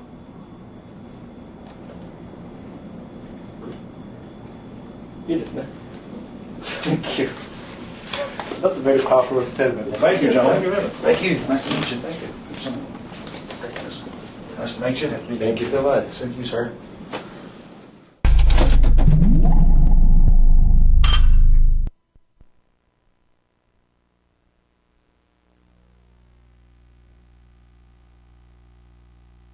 For thousands of years, their dark order grew. Now, as they hail the birth of the New World Order, their great dream of exterminating 80% of humanity is at hand.